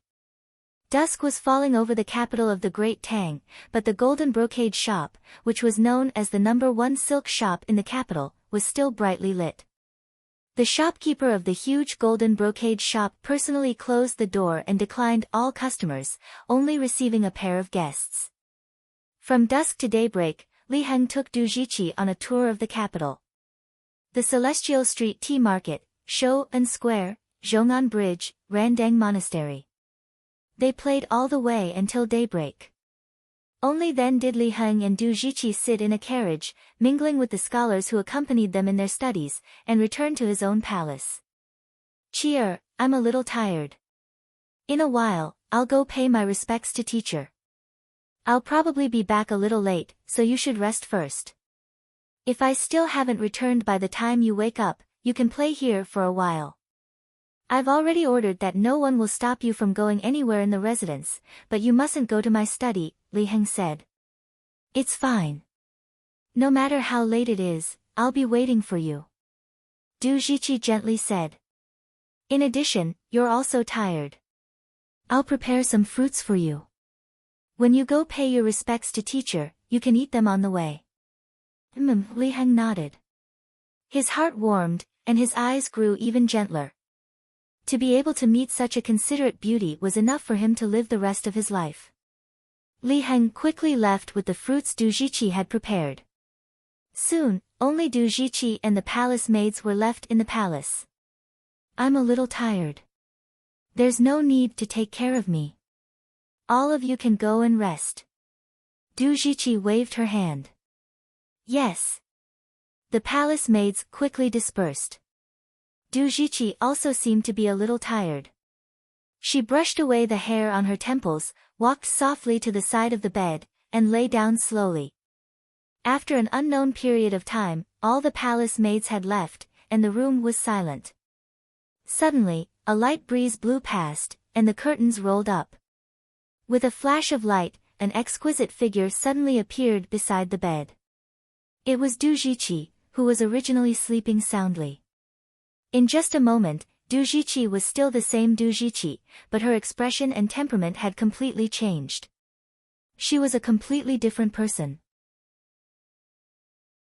If the original Du Jiqi was demure, graceful, gentle, weak, and lovable, then the current Du Jiqi was like an unsheathed longsword, her aura was sharp, and her ability was revealed in full. "Xiao." Du Jiqi warily examined her surroundings before leaping out of the window like a leopard. In just a few seconds, she had arrived at the study not far from Li Heng's palace. "Found it. Make a copy and quickly hand it to the first prince." After searching around, Du Jiqi's eyes flashed, and she quickly spotted a thin list of names on the table. Taking a brush from a nearby brush, she quickly made a copy and left. Throughout the entire process, she did not notice that in another place not far away, a pair of bright eyes had been silently staring at her. Flap flap. A few moments later, a messenger pigeon took off from 5th Prince Li Heng's palace. This messenger pigeon did not leave the imperial palace. Instead, after flying for some distance, it quickly landed in the first prince's palace. Days passed, and 7 days later, "Your Highness, something terrible has happened. His Majesty has ordered for you to immediately go. The first prince, second prince, and third prince are all present. The Grand Tutor, Grand Preceptor, and all the teachers of the palace are also present." Early in the morning, when the world was at its most tranquil, a voice broke the silence. A guard barged into the 5th prince's resting palace. "What?" The 5th prince's face froze in shock as he pushed aside his pillow and sat up on the bed. "Your Highness, you should quickly go. His Majesty is furious, and everyone is waiting there. Your Highness, please act quickly. Jiro, rest first. I'll be right back." With no time to say anything else, Li Heng got off the bed, put on a set of clothes, and left. Deep within the imperial palace, Perpetual Fortune Palace. When fifth Prince Li Heng pushed open the door and walked in, the atmosphere was solemn. High up in the hall, the Holy Emperor sat motionlessly, his face as gloomy as still water. To his left and right, the Grand Preceptor and Grand Tutor, who rarely appeared, stood on either side, their expressions equally solemn. Looking further down, the teachers of the princes were all standing in a row with nervous looks on their faces. It seemed like they were feeling very uneasy. And in front of the teachers were the princes of the various palaces. The first prince, the second prince, the third prince, these princes, who were normally very difficult to find in the palace, were all gathered here. When Li Heng pushed open the door and walked in, everyone looked at him. Some sneered, some were proud, some were mocking, some were sympathetic, and some were trembling in fear. Li Heng scanned the hall, seeing those mocking gazes waiting for a good show. He vaguely understood something, but there was no fear in his heart. Your son Li Heng pays respects to Imperial Father. With a wave of his sleeve, Li Heng strode forward, respectfully bowed, and then kneeled in front of the hall, his expression calm and unruffled. Your Highness, His Majesty is here. Why haven't you kneeled down and admitted your wrongs? Li Heng's teacher, Su Xiao, immediately shouted before Li Heng could kneel, a very uneasy expression on his face. Teacher Su, His Majesty is here, so how can you speak? Are you trying to exonerate His Fifth Highness? Grand Tutor Qin Yong's voice came from the side, his expression stern. The Grand Tutor was the head of the teachers and had the highest status among the teachers of the princes. His words made Su Xiao's heart clench and he immediately shut up. As he looked at Li Heng, he couldn't help but give a deep sigh. He had personally taught this fifth prince, watched him grow up step by step. He had managed to watch him grow bit by bit in the palace, gradually gaining the attention of the Holy Emperor, but he had never imagined that this would happen. All my previous efforts have gone to waste. Su Xiao deeply sighed and closed his eyes, unable to bear to see what would happen next. Heng, we will give you a chance. In the hall, the Holy Emperor's face was ashen, but his voice was abnormally calm. Tell us, just who have you recruited and which civil and military officials have you colluded with? The Holy Emperor's words caused the atmosphere in the hall to become 10 times more solemn. Everyone, including the Grand Tutors, the teachers of the princes, and the princes, fell silent and even began to breathe cautiously. All eyes were focused on Li Heng. Forming a clique and colluding with important officials of the court had always been a major taboo in the palace. It was tantamount to rebellion, a heavy crime. Although everyone had been doing this since ancient times, it was one thing to do it in secret and another to be caught by others. Just the fact that Li Heng had formed a clique was enough to completely disqualify him from fighting for the throne. It would already be quite good if he wasn't sent to the border to live as an ordinary commoner. Recently, fifth Prince Li Heng had been slowly gaining the attention of the Holy Emperor, causing many princes to feel uneasy. But now, they could all relax. Imperial Father, your son has not colluded with any civil or military officials. Imperial Father, please investigate. To everyone's surprise, Li Heng stood up and clasped his hands, his expression calm and composed, neither servile nor overbearing. Li Heng's words caused the Holy Emperor's face to darken. Your Highness, there is no need for your Highness to quibble in front of the Holy Emperor. If there were no evidence, His Holiness would not have called your Highness here. Your Highness should quickly come clean to avoid further enraging His Holiness. An elderly voice came from the side. Grand Preceptor Pei Guangting's temples were graying, and he suddenly sighed. Pei Guangting was already 70 or 80 years old. Adhering to the teachings of the Confucian school of self-restraint, he was highly respected in the court. Although his achievements on the battlefield and his status in the court were inferior to that of the virtuous minister Wang Jiuling, in terms of seniority and prestige, even Wang Chang's grandfather Wang Jiuling had to respectfully address him as Lord Pei. In the reign of the previous emperor, Pei Guangding had been highly esteemed, and in the current dynasty, his status was even higher and he was deeply trusted and respected by the holy emperor. Pei Guangding was already very old, and he usually lived in seclusion, never receiving guests. Even the princes of the palaces rarely saw him. But this time, 5th Prince Li Heng had colluded with important ministers of the court and formed a clique for personal gain, violating a great taboo of the palace. This was a heavy crime that even Pei Guangding had been alarmed by. According to the rules of the palace, 5th Prince Li Heng was probably completely crippled. Lord Grand Preceptor, it is not that Li Heng is quibbling, but that Li Heng has never done anything. Since it's a groundless crime, why should Li Heng admit to it? Li Heng was neither servile nor overbearing, arguing with reason. Even when facing this esteemed Grand Preceptor, he showed no fear. Ha! The teachers of the princes couldn't help but shake their heads and sigh at Li Heng's words. Li Heng's teacher, Su Xiao, felt his heart sink to the bottom of a lake.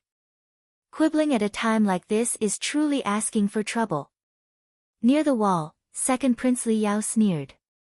To dare argue with Grand Preceptor Pei Guangding in front of Imperial Father, is this fellow an idiot? Does he not know that Imperial Father has always respected and trusted Grand Preceptor Pei? 3rd Prince Li Ju looked at Li Heng, his eyes brimming with derision. The Holy Emperor had always revered loyalty, filial piety, and fraternity. By doing this, Li Heng was only lowering his image in the Holy Emperor's mind. This was asking for trouble. Li Ju could already guess what Li Heng's fate would be.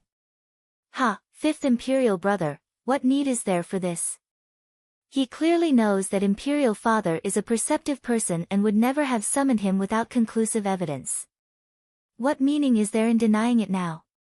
Across from Li Yao and Li Ju, on the wall to the left of the Holy Emperor, the 17-year-old 10th Prince Li Qi shook his head, his eyes brimming with sympathy.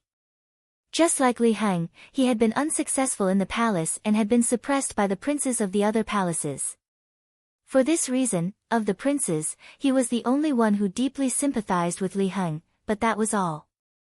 Li Heng's attitude toward the Holy Emperor and the Grand Preceptor had left him deeply unsatisfied. Arguing with Imperial Father and the Grand Preceptor while clearly knowing that they had something to use against him was not a wise move. The 4th Prince, 6th Prince, 7th Prince, and the other princes all sneered. Just based on Li Heng's words today, it would be very difficult to resolve this matter peacefully. Bastard! As expected, upon hearing Li Heng's words, the Holy Emperor exploded into a thunderous rage, causing the entire hall to hum and tremble. A terrifying pressure shrouded the air, causing all the princes to lower their heads in fear. Unfilial son, even at this stage, you're still quibbling. Look at what this is. Chapter 688. The 2 thin sheets of paper fell to the ground, but they seemed to weigh 1,000 Jun, instantly attracting the attention of everyone in the hall. Cold laughter could be heard in the hall, and everyone could already see Li Heng's fate. Li Heng said nothing. After a few moments of silence, he kneeled down and picked up the 2 sheets of paper. These were 2 letters. One of them was from a border general of the Tang dynasty, the Inspector General of Biding, Zhang Yang. Anyone with an understanding of the border system of the Tang dynasty would know that the northern part of the Tang dynasty had a very long border. The entire north belonged to the Biding Protectorate and was under the control of Protector General in Sishun. But beyond that, the Biding Protectorate also had many forts on the long border, all of which were guarded by important generals. These generals were not under the control of Biding. They were only responsible for guarding their own routes and sending messages back to the Biding Protectorate. If something happened, the Biding Protectorate would immediately send reinforcements. From this, one could see that these forts were essentially small courts with their own political and military affairs. It was for this reason that the border generals of these forts had very high status. Coupled with the importance of the area, the generals guarding these forts were all of extraordinary strength, all of them titled generals at the very least. As a result, the princes of the palace had always tried to rope them in. This Zhang Yang was such a border fortress general. This letter looked ordinary, discussing some battles on the border, but Zhang Yang's words expressed his admiration for a prince, as well as his intention to side with him. After a few moments of silence, Li Heng turned to the second letter. But with just a glance, Li Heng's pupils constricted and his entire face paled. Unfilial son, look at that letter. Is it your notebook? The Holy Emperor's voice thundered through the hall. It truly is very similar to your son's. Li Heng straightened his body and calmly said. Humph, fifth brother, you're truly a stubborn duck. You even dare to deny it in front of Imperial Father. Do you not even recognize your own handwriting? With a cold laugh, third Prince Li Ju took 2 steps forward, his face brimming with disdain. Fifth Prince, you'd better confess. Forming a clique for personal gain and colluding with the civil and military officials of the court is a serious crime, but lying in front of His Majesty is a crime of deceiving the Emperor. It's much more serious than forming a clique for personal gain. Why is your Highness still deceiving yourself and refusing to admit it? The third prince's teacher, Yao Zongping, said. How can Li Heng admit to something he didn't do? Li Heng sternly said. Your Highness, you colluded with the fort patrolling General Zhang Yang, the 2 sides exchanging letters, this is already conclusive evidence. Even if you want to deny it, it's useless. Zhang Yang has already been relieved of his post by His Majesty. His Majesty has already given. His Majesty is actually giving you a chance. Third, Li Kingsley had said. I, the Prince, and, Prince, Wang, Li Wang, Prince, Heng, this Wang, Prince, Wang, Heng, Prince, This was not a wise move. He had originally had a good impression of this newly ascended 5th prince, but now, the last shred of that impression was gone. Grand Tutor, there is no need to say more. We will deal with it. The sage emperor's voice was lofty and aloof, and there was not the slightest emotion on his face. Unfilial son, you colluded with the border generals and formed a clique for personal gain. There are letters as proof, and the evidence is clear. Since you are not willing to admit it, we will not force you. We ordered someone to search your study for this list. Do you recognize the handwriting? Before he could finish speaking, whoosh. A third letter flew through the air like a sharp blade toward Li Heng. Li Heng stretched out his hands and caught the letter. In a flash, the mountainous energy on the letter vanished. Li Heng lowered his head and saw one name after another on the letter. It was precisely the list of officials that he had given to Wang Chong for him to review and recruit. Zhua Honglin, Su Guosheng, Qi Haiqing, Wei Xiaoyu, Cui Yi, Lu Jianjin, Li Han, and even the Wei clans Wei Lan and Wei Jian. Unfilial son, just what do you want to do? With that final sentence, the Saint Emperor slammed his palm down, causing the entire hall to shake. All of the princes and teachers, even the Grand Preceptor and the Grand Tutors, looked on in shock, and didn't utter a single word. After serving at the Holy Emperor's side for so many years, the Grand Tutor and Grand Tutor were well aware that the moment this happened, the Holy Emperor would truly be enraged. If 5th Prince Li Heng still refused to admit it, what awaited him would be a punishment far more severe than forming a clique for personal gain. Not only would 5th Prince Li Heng be imprisoned, his future would also be ruined. He might not even be able to live as an ordinary person. Even his teacher and the attendants in the palace might be punished. In the worst-case scenario, Li Heng might lose his life. And what happened next would depend on what Li Heng said. Imperial Father, this son knows that no matter what I say, you will not believe it. Moreover, Imperial Father said that this list was found in my study, and this son also knows that there is no mistake. Li Heng's voice resounded in everyone's ears. But this son can confess to Imperial Father that this list was not written by this son. I do not know who was framing this son, nor do I know how he managed to enter my study and place this list inside.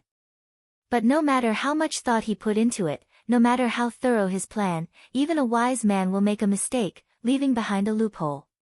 Oh! Li Heng's words immediately attracted the attention of everyone in the hall. The solemn atmosphere in the hall began to ripple, and the princes on the two sides of the hall began to show a hint of unease. Are you saying that this list and letter are forged? The Holy Emperor's voice was pensive. Obviously, this was something that no one had expected. Correct. Fifth Prince Li Heng straightened his back and raised his head to look at that dignified figure in the hall, his expression relaxed and unflinching. Buzz! The fifth prince's words immediately caused an uproar in the hall. Even the stern and unsmiling Grand Tutor and Grand Preceptor to the Holy Emperor's left and right glanced at each other, their stern faces beginning to show signs of loosening. Although the Holy Emperor could not have made a mistake, Fifth Prince Li Heng's expression did not seem to be fake.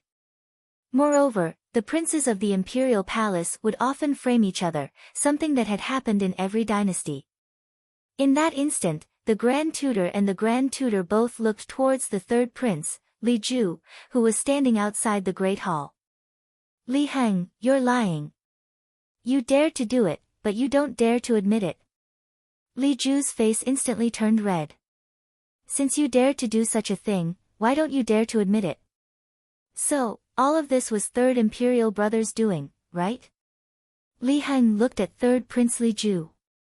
If he hadn't been clear at the start, the moment the third prince stepped forward, Li Heng was certain that the mastermind behind all of this had to be Third Prince Li Ju. Third Prince Li Ju's expression froze as he realized that he had misspoken, but he quickly began to sneer. Fifth brother, whatever you say now is useless. Everything will be decided by Imperial Father. As Li Ju spoke, he turned his head and gave a deep bow to the Holy Emperor. He wasn't worried about being exposed and being hated by Li Heng, but if the Holy Emperor mistakenly accused him of framing his brother, it would be no small matter. The Holy Emperor said nothing, not even glancing at Li Ju. His gaze remained fixed on the kneeling Li Heng. Li Ju's face reddened as he hurriedly retreated to the side and closed his mouth. Speak.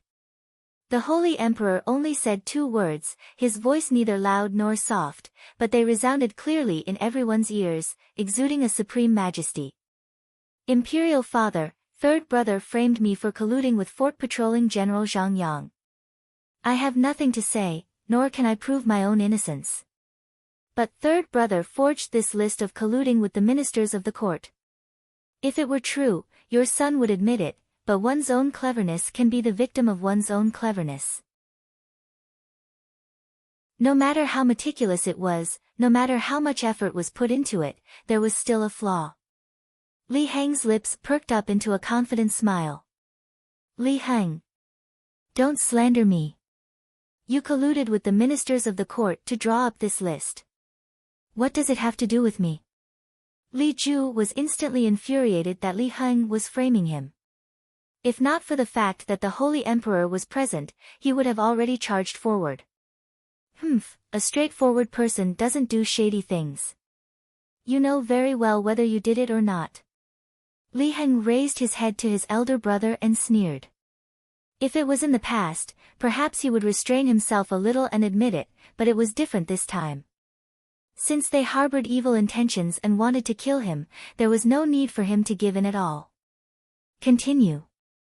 The Holy Emperor's voice was as tranquil as an ancient well, making it impossible to tell what he was thinking. Yes. Li Heng gave a deep bow and then raised his head to continue. Court Minister Zhua Honglin, Minister of the Left Servant Shi Su Guosheng, Border Cavalry General Wu Yanqing, Minister of Justice Cui Yi, Transport Commissioner Wei Xiaoyu, Wei Lan and Wei Jian of the capital's Wei clan, your son has nothing to say about these names. Alas, even the wisest person is bound to make a mistake. No matter how cautious the person who drew up this list was, they still made an irreparable mistake. The last name on this list is Secretary Chen Wenxiao. A few days ago, Teacher Su happened to be speaking to your son about the Secretary Chen. If your son remembers correctly, of the 24 officials of the Secretary Chen, there is no one called Chen Wenxiao. With these last words, Li Heng straightened his back and his expression grew more confident. For a moment, everyone in the hall couldn't help but be captivated by his expression. The princes to his left and right and the teachers of the princes couldn't help but widen their eyes, especially third Prince Li Ju, whose face paled. The secretary Chen was a minor official of the lower third rank. He did not have a very high status in the court and did not have the authority to participate in politics. As a result, no one in the court would pay any attention to him, much less the secretary Chen Wenshao. But no matter how they paid attention, they would never have imagined that Chen Wenshao didn't even exist on this list. If Chen Wenshao didn't exist, then this list couldn't be trusted. On the other hand, someone was maliciously framing Li Heng.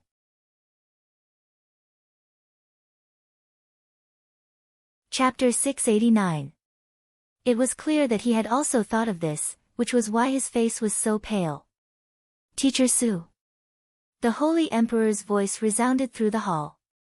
Replying to your majesty, this lowly subject truly did mention the secretary department to the fifth prince a few days ago. Replying to your majesty, this lowly subject truly did mention the secretary department to the fifth prince a few days ago. Grand Tutor. Replying to your majesty, of the 24 people in the secretary department, there is truly no one called Chen Wenshao.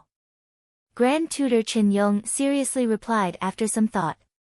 In terms of erudition, no one could surpass the Grand Tutor, and no one could surpass the Grand Tutor in understanding of the officials and the bureaucracy of the court. If even the Grand Tutor said that there was no one called Chen Wenshao in the secretary department, then there definitely wasn't one. It was clear that third Prince Li Ju understood this point, causing his face to instantly turn even paler. Third brother. Not far below the main hall, the first Prince Li Ying and the second Prince Li Yao looked at Li Ju in unison. Their expressions were extremely ugly. The Grand Tutor's words were fatal to Li Ju. Imperial Father, if even the name of an important official on this list is fake and this person doesn't even exist, how can we convince others that this list is real? And if it was really written by this son, how could this mistake have been made? Li Heng straightened his back, his eyes gleaming, his expression even more relaxed.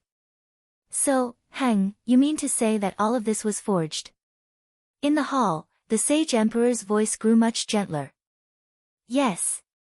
Although this letter is very similar to this son and the forger truly did put in a lot of effort, there is still a significant difference between this son's handwriting and this son's. As long as this son's previous writings are produced, both Teacher Su and the Grand Tutor should be able to tell at a glance. Li Heng sternly said. The hall was quiet as all eyes turned to Li Heng's teacher, Su Shao. Your Majesty, I do have a lot of the fifth prince's calligraphy. You can have someone go to my study to get it. We will know if it's real or fake. Su Shao lowered his head and respectfully bowed. Very soon, a golden-armored guard in the main hall received the order and left. After about 5 minutes, he returned to the main hall with a thick stack of scrolls. Soon, all the teachers of the princes were summoned and gathered in front of the stack of scrolls and the name list. Your Majesty, this handwriting is indeed very similar to the fifth prince's, but the style of the handwriting is still quite different. In other words, the name list of the fifth prince's letters is indeed fake. After a long time, Grand Tutor Chen Yong finally raised his head from the thick stack of calligraphy and made the final decision. Your Majesty, I agree. These are definitely not the fifth prince's handwriting. Grand Preceptor Pei Guangding also chimed in. In other words, the second letter from the secretary, including Henry's reply, are all fake. The Holy Emperor's majestic voice rang out in the hall. That's right. Grand Tutor Chen Yong and Grand Preceptor Pei Guangding said simultaneously. In an instant, countless pairs of eyes turned to look at the third prince, Li Ju. When those eyes, which were as dignified as a god's, landed on Li Ju's face turned ashen. His body went limp, and he trembled as he knelt on the ground. Your Highness, how is it? When fifth Prince Li Heng left the main hall of Perpetual Fortune Palace, Li Jingzhong immediately rushed forward, his heart burning with anxiety. He had been waiting outside for a very long time. Alas, Not even the personal eunuch who had accompanied the fifth prince for 10 some years had the right to enter the hall. Thus, he could only wait outside. Li Heng had only been in the Eternal Blessing Palace for a short while, but Li Jingzhong had already circled the hall several hundred times, his cloud-tread shoes almost worn out. What do you think? Li Heng did not directly answer, but grinned as he looked at Li Jingzhong. Li Jingzhong froze for a moment, and then he smiled, revealing his yellow teeth. The fact that the fifth prince could be so confident and calm was enough to explain the problem. Third brother is truly too clever for his own good. He thinks that he can harm me, but he doesn't know that the mantis stalks the cicada, unaware of the oriole behind. By doing this, he's only harming himself. Li Heng raised his robe, his youthful face exuding a profound bearing that did not match his age. When he thought of how his father had looked at Li Li's ashen face, Li Heng felt an indescribable sense of joy. Third Prince Li Ju framed his brother with ulterior motives, violating filial piety. He is hereby stripped of his position as prince and handed over to the imperial clan court for punishment. Yao Zongping failed to discipline his disciple. He will be punished with a year's salary, stripped of his scholarly title, and forever barred from taking a single step into the imperial palace. Although in the past, when he encountered this sort of situation, he would usually avoid it, lowering his head and admitting defeat. But this time, Third Prince Li Ju had gone too far. He had actually tried to frame Li Jingzhong for forming a faction for personal gain and colluding with ministers to completely strip him of his position as prince and deprive him of the right to fight for the throne of the true dragon. Since this was the case, Li Jingzhong could not be blamed for being impolite. Your Highness, no matter what, this matter has finally come to an end. Li Jingzhong gave a long sigh. Not only was fifth Prince Li Heng safe and sound, the third Prince Li Li who had secretly plotted against Li Heng had been sent to the imperial clan court. This was already the best result. No. This matter is far from over. To Li Jingzhong's surprise, fifth Prince Li Heng shook his head, his eyes flashing as he turned in another direction. He had won his battle with Li Ju and obtained his imperial father's favor. He was confident that for a very long time, in order to avoid arousing suspicion, no one would try to deal with him. But even so, not only was there no excitement on Li Heng's face, his eyes had dimmed.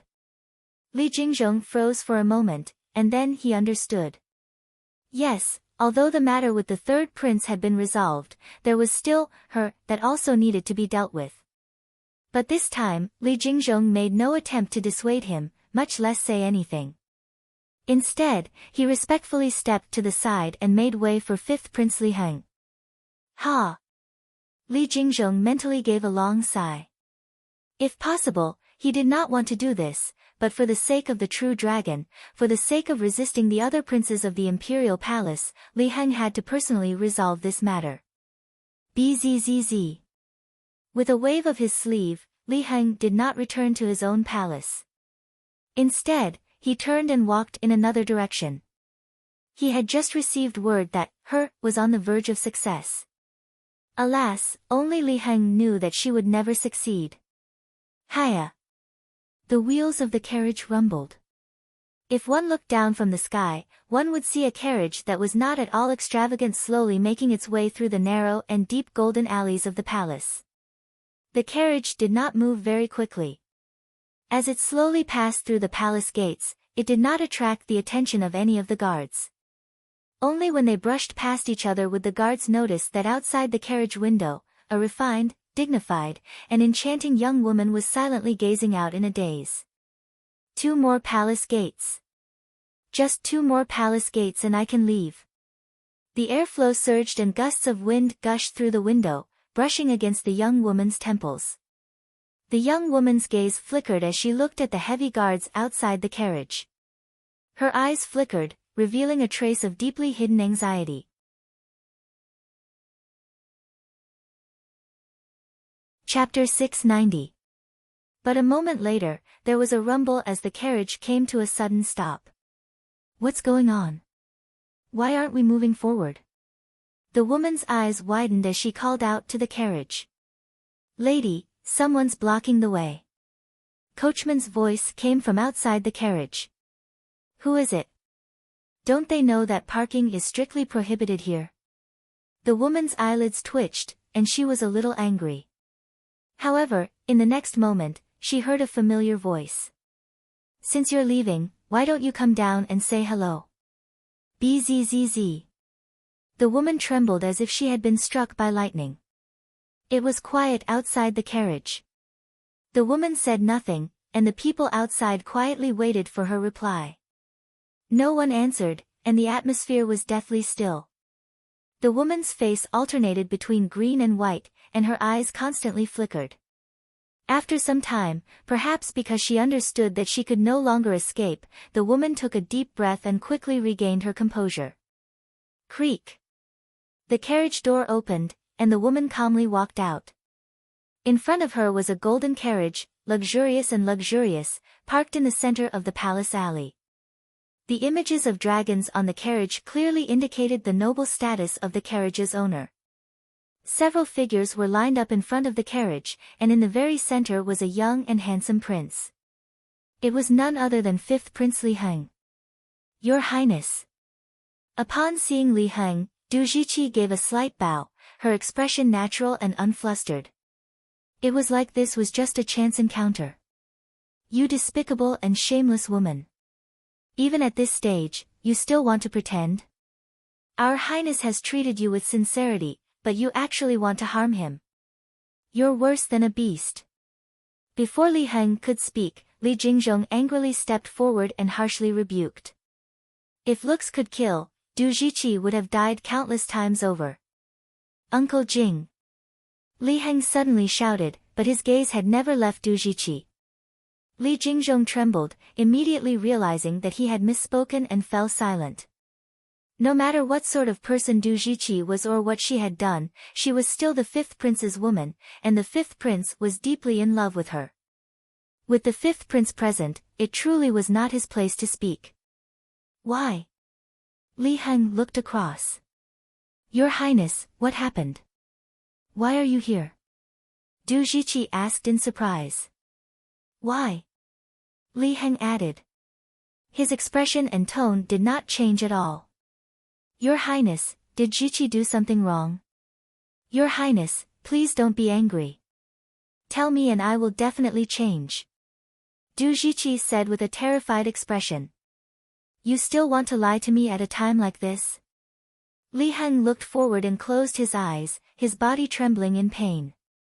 The person he trusted the most, the person who slept by his pillow every day, the person who even wanted to dig out his heart to give to her, turned out to be a spy sent by someone else.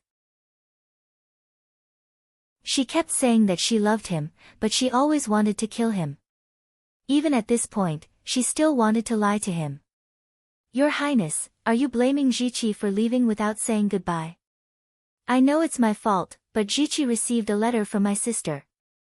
Mother is seriously ill, and she wants me to return immediately. Du Jiqi suddenly said. She lowered her head, her expression bitter. I have 3,000 books in my study.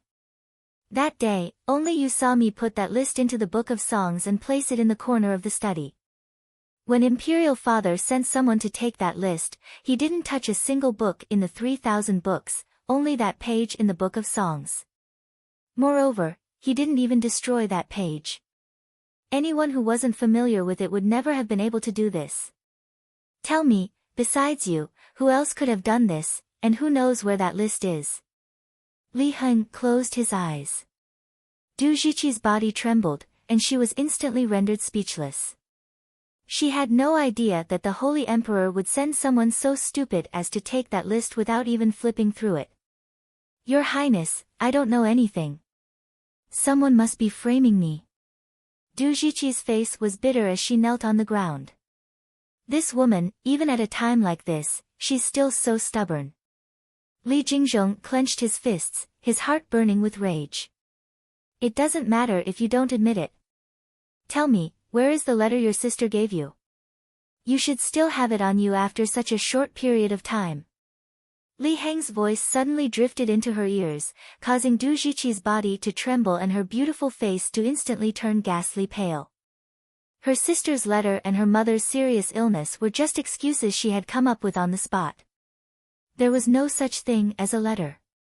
Even if she wanted to write it, there was no time. Your cleverness can be your own downfall.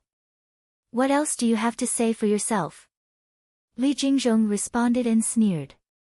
It was the fifth prince who had reacted quickly, immediately grasping the flaw in her lie. It was the third prince who sent you, right? Li Heng said. Since your highness believes that it was Jiqi who did it, Jiqi has nothing to say. If you want to kill me or torture me, do as your highness pleases. Du Jiqi clenched her teeth as she knelt on the ground, her hands hanging by her sides as she waited for death. Get up. Don't kneel before me. Li Heng closed his eyes in disappointment. Our relationship ends here. From now on, I don't know you, and you don't know me. Treat everything as a dream. I can only take it that I misjudged you. Leave. Du Jiqi's body trembled, her face even paler than before. Your Highness. Li Jingzhong panicked. He had never expected Li Heng's reaction. He had originally believed that Li Heng would at least capture her, but he had actually let her go. Uncle Jing, there's no need to say anything more. I have my own plans. Li Heng extended a hand to stop Li Jingzhong, his expression and tone leaving no room for doubt. Li Jingzhong was dumbfounded, momentarily speechless. In all the time he had been with Li Heng, this was the first time he had felt the dignity and bearing of a superior. Your Highness has matured. Li Jingzhong suddenly understood. He didn't say anything else and retreated. Compared to a woman, the lesson and growth Li Heng had received from this incident were far more precious. From this point of view, this matter was not necessarily a bad thing. It seems that the Marquis had long anticipated this scene. Li Jingzhong recalled what Wang Chong had said a few days ago, no matter what the fifth prince decided, he was not to stop him, and he suddenly understood. Your Highness, I know that it's too late to say anything. Jiqi will never be able to repay your Highness's kindness, but I will always engrave it in my heart. Jiqi bids farewell. Du Jiqi stood up, a complicated look in her eyes. She did not return to the carriage, instead brushing past Li Heng and heading for the palace gate. Until she disappeared, Li Heng's eyes were tightly shut, and he didn't turn his head. But when the final gate opened and a rumble came from the distance, Li Heng's body fiercely trembled. Li Jingzhong coldly watched on, and he couldn't help but sigh. Even in the end, Li Heng couldn't bear to do it and couldn't do it. Your Highness, we truly must thank young Master Wang this time. If not for him, we would still be in the dark, not knowing that this woman was a spy sent by another prince. If not for young Master Wang's vigilance and arrangements, we really would have been in danger. The third prince would have already succeeded. Li Jingzhong said, a look of lingering fear on his face. He only knew that the prince was lustful, so he had found Wang Chong to persuade Li Heng. But he hadn't expected the young Marquis to be even more vigilant than him and see through Du Jiqi at a glance. At the start, the fifth prince would never have believed it, but when he did as Wang Chong had said and left early to see his master, everything was instantly revealed. Frankly speaking, when he had seen Du Jiqi's actions from the crack in the study, even Li Jingzhong, who had been wary of her, had been given a fright. The Du Jiqi in the study had been nimble, and alert, completely different from her usual demure and dignified self. Li Heng nodded and raised his head.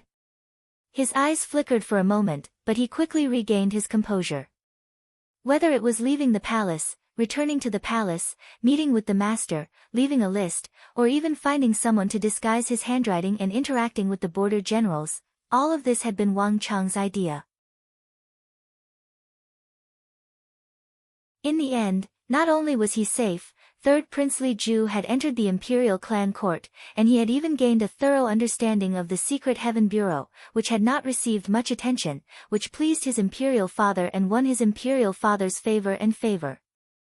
This was something that Li Heng had not expected at the start.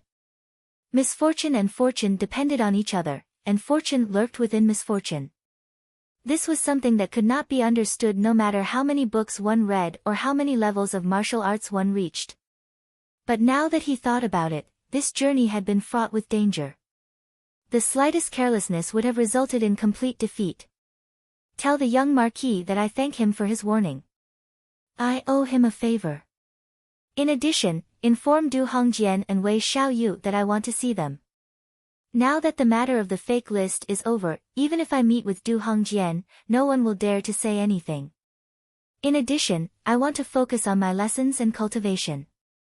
If there's nothing important, don't disturb me. Li Heng said, his eyes shining with the resoluteness and wisdom of his former self. Yes, Your Highness. Li Jingzhong was overjoyed. For so long, the fifth prince had been with Du Jiqi this entire time, neglecting his studies and martial arts. This was the first time he had heard Li Heng mention studying and cultivating on his own initiative. Moreover, after this matter, Li Heng had clearly matured. He now knew how to use this chance to rope in Du Hongjian and Wei Xiaoyu. This was something that the Li Heng of the past would never have done. This servant will do so. Li Jingzhong was overjoyed and quickly left. Outside the palace gate, a figure walked out of the imperial palace. As she stood on the bustling street, Du Jiqi finally turned her head and glanced at the majestic golden palace walls behind her. With no one else present, Du Jiqi felt a little sad and perplexed, but all of this quickly vanished. She melted into the crowd, got her bearings, and quickly left. Marquis, are we really going to let her go like this? In a nearby restaurant, Old Eagle and Wang Chong stood side by side, gazing in the direction that Du Jiqi had left, their brows deeply furrowed. A two-faced woman who had even tried to move against fifth Prince Li Heng. In his opinion, such a woman should not be allowed to live. Nurturing a tiger would only invite calamity. Since the fifth prince isn't willing to kill her and let her leave the imperial palace alive, what right do we have to do anything? Wang Chong leaned against the railing and indifferently said, his expression rather calm. Moreover, a tree is not a plant, so how can it be emotionless? Although she's a spy sent by someone else, after spending so much time together, she might not have no feelings for the fifth prince. Perhaps she's already been punished, so what need is there for us to do anything? A hint of surprise flashed through the eagle's eyes, as if he understood. Okay, let's not worry about that. The fifth prince's matter is over, so we should get back to our own business.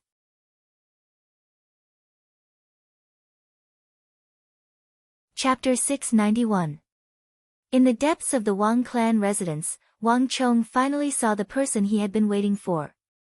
This was a middle-aged scholar in his 40s or 50s.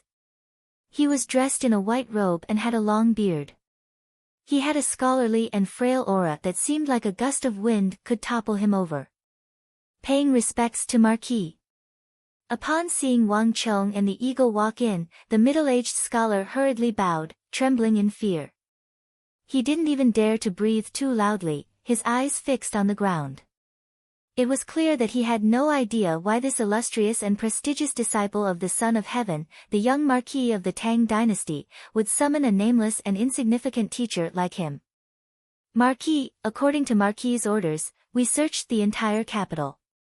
In the end, we found him in an unremarkable Taoist temple. At that time, he was already preparing to go on a journey with his luggage. If we had been just a little later, he would have already left. Wei Guo and Wei Wu said. It was clear that the two of them had no idea why Wang Chong would have them search the entire city for a middle-aged man who didn't even have the strength to truss a chicken and spend so much time and energy. Wang Chong ignored Wei Guo and Wei Wu. From the moment he stepped through the gate, his eyes had been fixed on the middle-aged scholar. I didn't think that I would really be able to find him. Wang Chong's eyes were bright and his heart was bursting with excitement. Although this middle-aged scholar seemed nameless, he had an illustrious reputation in another field. Wang Chong rarely had people he admired, but this middle-aged scholar was definitely one of them. You are one Shuyang? Wang Chong said expectantly. This lowly one is. To be summoned by Marquis is the fortune of this lowly one's 3 lifetimes. I just don't know why the Marquis has summoned me. Wan Shuyang's face was filled with fear and trepidation. This was the first time he had seen an important figure of this level, and he felt very uneasy. Ha ha ha, it's really him. At this moment, there was no doubt in Wang Chang's heart. His name was Wan Shuyang, and he even had a long beard. This person before him was exactly like the person he'd heard of in the legends, and he was absolutely that Master Yuan without a doubt. In the Tang dynasty, out of disdain for foreigners, very few people learned the language of foreigners. This was why Wang Chang's ability to speak Sindhi and Uzan had shocked so many people. Even Daluan Ruozan and Hushu Wuzong found it hard to believe. However, Wang Chong didn't think so. Only by knowing yourself and your enemy can you emerge victorious. If he wanted to defeat the barbarians, he had to learn their language, understand them, and know their actual situation. He couldn't reject them and hide his eyes and ears. These were the words of an elder who had taught Wang Chong Sindhi and Uzan, and these words had come from this one Shuyang. Although almost no one in the imperial court or among the nobles knew of this one Shuyang, as long as it was related to the western regions, especially the teachers in the capital and the silk merchants of the western regions, this one Shuyang was famous. It wasn't just because he knew 23 languages and was proficient in Turkic, Uzan, Mengshi Zhao, Goguryeo, Arabian, Karax, and the languages of the various kingdoms of the western regions. It was also because he was extremely talented in teaching. He had taught the elderly, children, Taoists, nuns, women, peddlers, butchers.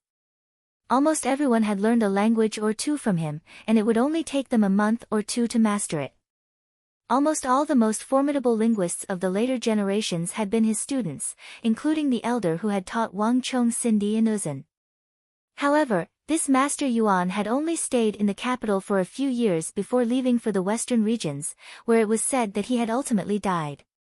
When Wang Chong had heard of this, he had felt a great deal of regret. If the Tang dynasty had paid a little more attention to this Master Yuan, had understood a little more about the surrounding kingdoms, had paid a little more attention to the rising Abbasid Caliphate and Karax Bazinu, perhaps everything would have been completely different. In order to gain a better understanding of the powers surrounding the Tang dynasty, one needed a large number of talents who could understand their languages, especially those who knew how to teach. Master Yuan was this sort of person. As long as he was given a little help and a stage, he would definitely be able to raise a large number of talents to assist the Tang dynasty in understanding the surrounding kingdoms. But this was not the only reason that Wang Chong had searched the capital for him. This was because deep within Wang Chong's heart, he had an even larger plan. From the great Emperor Wu of Han of the Qin and Han to the current Tang dynasty, the western regions had been divided and reunited, gaining and losing, always in the cycle of occupation and loss. But the kingdoms of the western regions had never had much affection for the Central Plains. And in order to resolve all this and avoid this cycle of occupation and loss, the key lay in language. Because of the language barrier, there was no communication, no understanding, and naturally no affection. But if both sides, from the top to the bottom, from the high-ranking generals to the low-ranking soldiers, could all freely communicate, then everything would be completely different. If they could understand what sort of Central Plains the Tang dynasty was, what sort of Tang dynasty the people of the western regions had, their feelings for the Central Plains would be completely different. And to achieve this, one did not have to teach the people of the Tang dynasty the language of the western regions, but to teach the people of the western regions the language of the Tang dynasty. Only in this way could one solve the problem once and for all.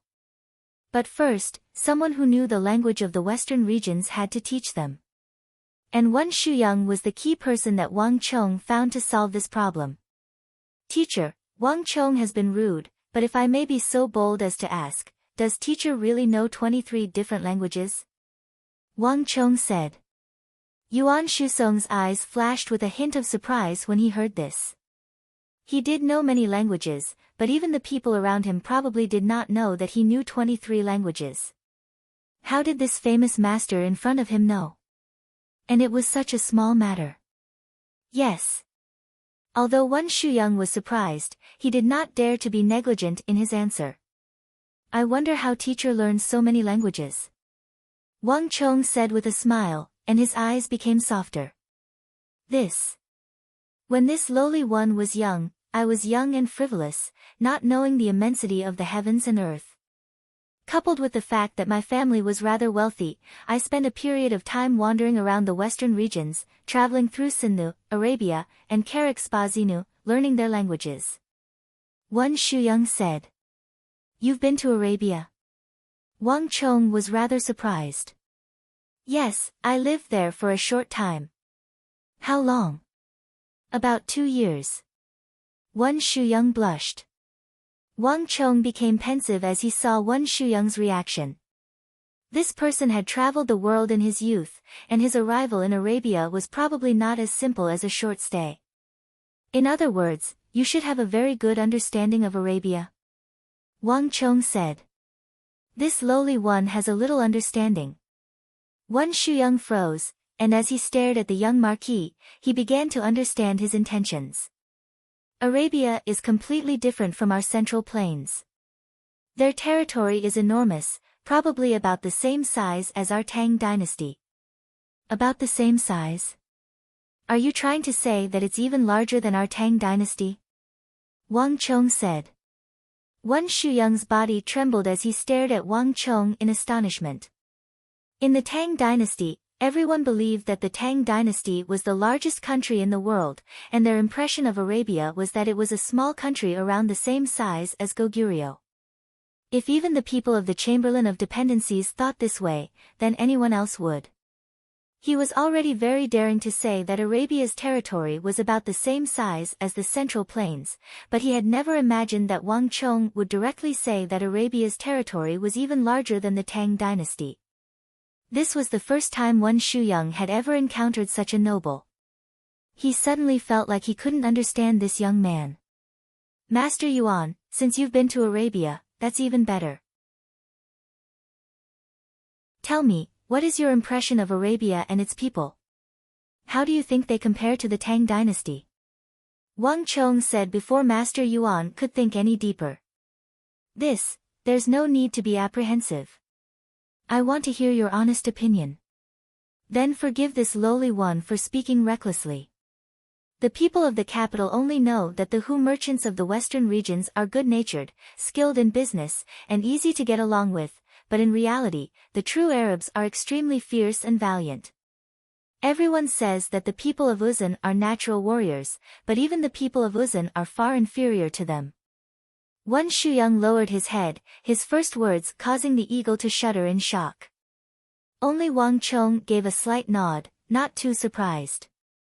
The Arabs do not fear death, not only against outsiders, but also against their own people. I once had the fortune to witness one of their internal battles.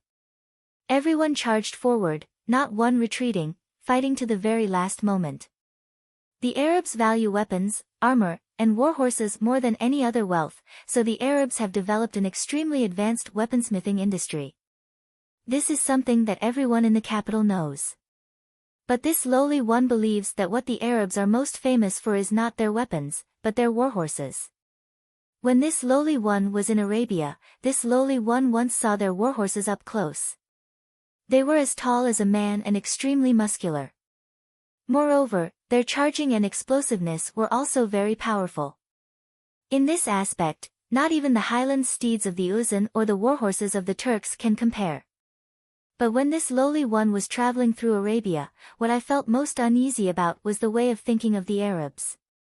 Although many of them have never been to the Tang dynasty, even ordinary people know of the existence of the Tang dynasty, and all levels of society make no attempt to conceal their desire for the Tang dynasty. This lowly one once heard in the marketplace that their sovereign once declared in front of all his ministers that anyone who could conquer the East, conquer the Tang dynasty, would be made emperor of the Central Plains. Rumble. Wen Shuyang's words caused both Wang Chong and the eagle to tremble in shock. In the Central Plains, the Holy Emperor was a supreme existence. The Arab emperor's words were clearly the greatest insult and contempt for the Holy Emperor and the entire Central Plains.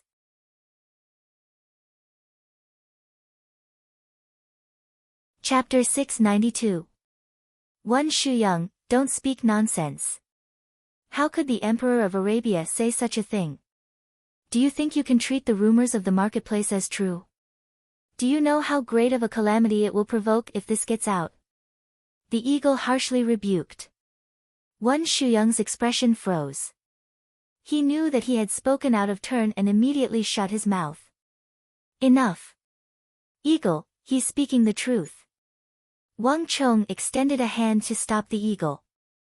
All the foreigners, all the sovereigns of the countries bordering the Great Tang, no matter how disdainful they were of the Great Tang or how much they loathed it, none of them dared to say such words in front of all their ministers. Because such words would be the source of disaster. Moreover, such words would truly incite a fierce war between the two countries. This was no minor matter. But Wang Chong knew that the Abbasid Caliphate emperor really had said these words. Unlike the countries bordering the Tang dynasty, Arabia was extremely far from the Central Plains, separated by tens of thousands of li and many other countries. Moreover, Arabia was extremely aggressive. From the moment of its birth, it had always been expanding, killing, and conquering. Arabia had not been able to possess such a vast territory at the start, but the result of constant expansion and annexation. From this point of view, Wang Chong was not at all surprised that the Emperor of Arabia would say such covetous words about the Central Plains. In truth, the Arabs were already baring their fangs and claws at the Tang dynasty. One Shuyang raised his head and shot a grateful glance at Wang Chong.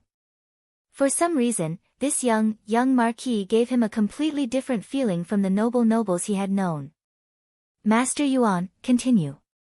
Wang Chong raised his hand and continued.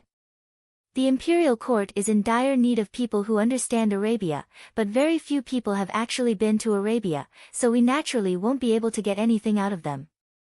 Therefore, in this regard, we really need the headmaster of the academy to give us some pertinent advice, because this is very important to us and the imperial court. At the end of his speech, Wang Chong's expression was solemn. Wang Chong had some understanding of Arabia in this world, but Wang Chong had still never been to Arabia. Whether it was in this life or in the past, Wang Chong's understanding of the Tang dynasty was all on paper and in the oral accounts of others. He had never had such first-hand information before. Since Marquis asked this lowly one to speak, then this lowly one will be bold enough to speak. When this lowly one was young, I traveled through Arabia and felt that it was only a matter of time before Arabia became an enemy of my Tang dynasty. With their personalities, they would covet the Central Plains sooner or later. Moreover, the Arabs have great stamina, drinking horses' milk and goats' milk from childhood, and eating date palms. Coupled with the hot climate, their physiques are even stronger than the Han of the Central Plains. They are natural warriors. In addition, they have a habit of worshipping courage, not fighting. Thus, this lowly one feels that the Arab warriors are even stronger than the soldiers of our Tang dynasty. Seeing how serious Wang Chong was, One Shuyang hesitated for a while before finally speaking. As soon as he finished speaking, the room fell silent. The eagle didn't really believe it. The people of the Tang dynasty were famed throughout the world for their bravery and courage. Otherwise, they would have never been able to suppress the surrounding barbarians, much less achieve their current golden age. But One Shuyang had traveled through Arabia before, so he had no choice but to believe his words. As for Wang Chong, his heart was heavy. Wang Chong had always known that the Arabs were not easy to deal with, but One Shuyang's words still left him rather surprised. One Shuyang had probably been to the western regions and seen the Anxi Protectorate army, but he had still said such words. This could only mean one thing, that the Arab warriors were extremely powerful and had given him a massive shock. Marquis, given the nature of the Arabs, they will sooner or later become an enemy of my Tang dynasty. They cannot be underestimated. One Shuyang lowered his head and sternly said. Have you said these words to anyone else? Wang Chong solemnly said. This lowly one said these words when I returned from my travels and even submitted a memorial to the imperial court. Unfortunately, I was imprisoned by the office of the Chamberlain of Dependencies and even spent 7 years in prison, eating prison meals for 7 years. Wen Shuyang gave a deep sigh. Buzz! Wang Chong and the eagle were both stunned. These bastards, do they still have any regard for the law? The eagle clenched his fists in rage. Neither of them had expected that Wen Shuyang would suffer such a fate. These scoundrels truly have gone too far. Wang Chong's eyes were also twitching. If Wen Shuyang had not personally said these words, Wang Chong would have never known that he had suffered such a fate. The imperial court had established the Chamberlain of Dependencies to entertain the envoys of the various countries and show that the Tang dynasty of the Central Plains was a state of benevolence and propriety. But now, the Chamberlain of Dependencies was gradually forgetting its original duties and becoming a place to curry favor with the envoys of the various countries while suppressing its own people. Marquis, we really have to do something. Those people from the Chamberlain of Dependencies are getting more and more excessive. If this continues, won't the Chamberlain of Dependencies become a place to serve foreigners? The eagle turned his head to look at Wang Chong said. Wang Chong said nothing. The affairs of the Chamberlain of Dependencies were extremely complicated and could not be explained in a single sentence. This was because the Chamberlain of Dependencies was directly responsible to the Holy Emperor, but the Holy Emperor had no interest in such a trivial matter. Moreover, the true controller of the Chamberlain of Dependencies was not the Holy Emperor, but King Qi. As long as King Qi was around, toppling the Chamberlain of Dependencies would not be a simple matter. But they truly could not be allowed to do as they pleased. There seems to be someone called Zheng Qinzhou in the Chamberlain of Dependencies, right? Think of a way to replace him. Wang Chong said calmly. Marquis, are you talking about that Prince Uzun from last time? The eagle probed. Wang Chong sneered and nodded, his expression exuding a domineering air. The Chamberlain of Dependencies should also be taught a lesson. Kill the chicken to warn the monkey. Let's start with that Uzun person's Zheng Qinzhou. In the past, Wang Chong really would not have been able to do anything to those officials of the Chamberlain of Dependencies. But now, the Wang clan's influence and status, as well as the King of Song's status as a member of the imperial family, was enough to influence the situation in court. To replace Zheng Qinzhou, who was suppressing his own people and currying favor with Uzun, was truly as easy as turning over one's hand. This could also be considered a warning to the Chamberlain of Dependencies. With these few words, Wang Chong had already decided the fate of an official of the Chamberlain of Dependencies. Even Wen Shuyang couldn't help but be stunned, gaining a new understanding of this youth's power and status. Master Yuan, to tell the truth, I intend to build a school dedicated to teaching the languages of the western regions, the Abbasid Caliphate, Karak-Spazinu, Sindhu, Uzun, and the other countries. This will increase our Tang dynasty's understanding of the surrounding foreign countries. I am prepared to provide this school with a large sum of money and long-term support, but the school is lacking a teacher. I wonder if the headmaster is willing. Wang Chong looked at Wen Shuyang and smiled, revealing his true goal. The countries of the western regions all spoke different languages. If he wanted to govern the western frontier, he needed people who understood the languages of the western regions, including the languages of the Abbasid Caliphate and Karak-Spazinu. And the best way to do that was to groom him now. Is Marquis speaking the truth?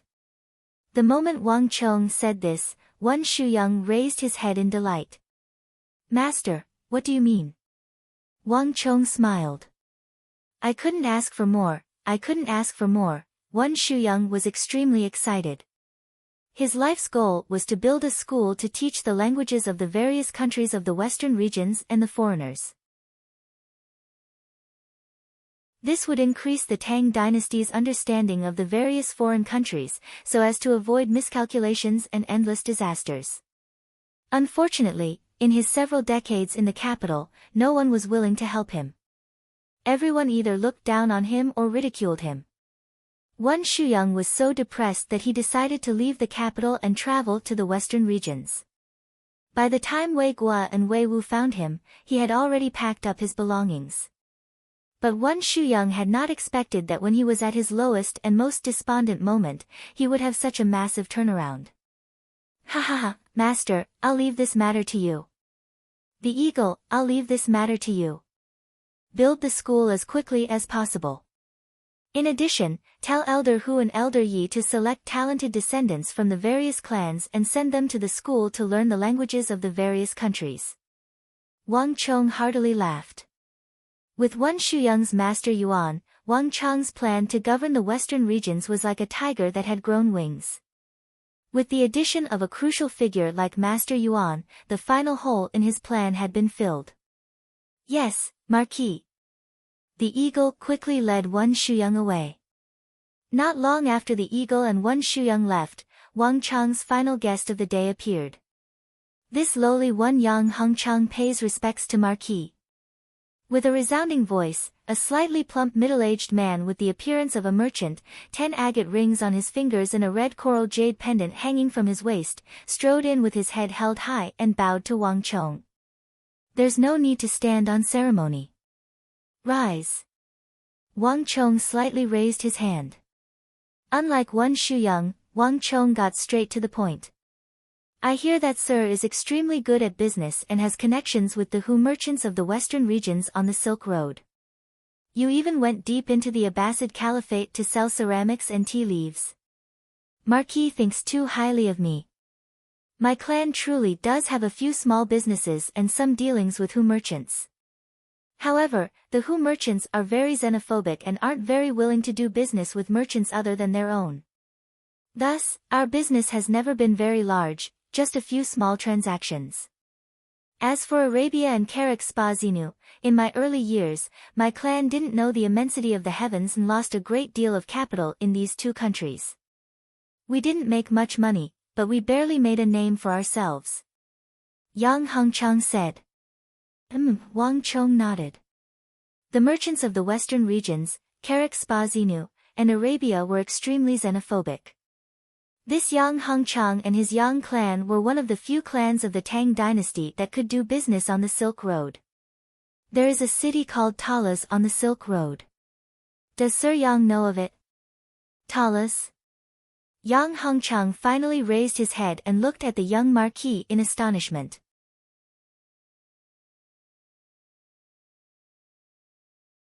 Chapter 693. Wang Chong's eyes brightened in surprise at Yang Hongchang's words. Sa ID. This was the first time Wang Chong had heard of this name. In the future war between the Tang dynasty and Arabia, the two great empires of the East and West, there were several names that would play a pivotal role in determining the course of the war. And one of these names was the Lord of Talas. Although Gao Xianji was a foreigner, as the Anshi Protector General, one of the twin paragons of the empire, Gao Xianji's strength could not be doubted. Wang Chong had once studied all of his records. Gao Xianji's greatest trait was his fondness for cavalry. Soldiers valued speed, and when they marched 1,000 li, they would often appear in unexpected directions. Alas, even a wise man could make a mistake. Gao Xianji's greatest failure had been underestimating his opponent and failing to occupy Talas before the time limit had been set. As a result, what was supposed to be a surprise attack from 1,000 miles away eventually turned into a protracted siege battle. And in the city of Talas, it was the lord of the city of Talas who had resisted the Annam Protectorate and held down Gao Xianji, exhausting the Tang army's morale. A single misstep had led to subsequent missteps. Although Gao Xianji was extremely skilled in surprise attacks, sieges were his natural weakness.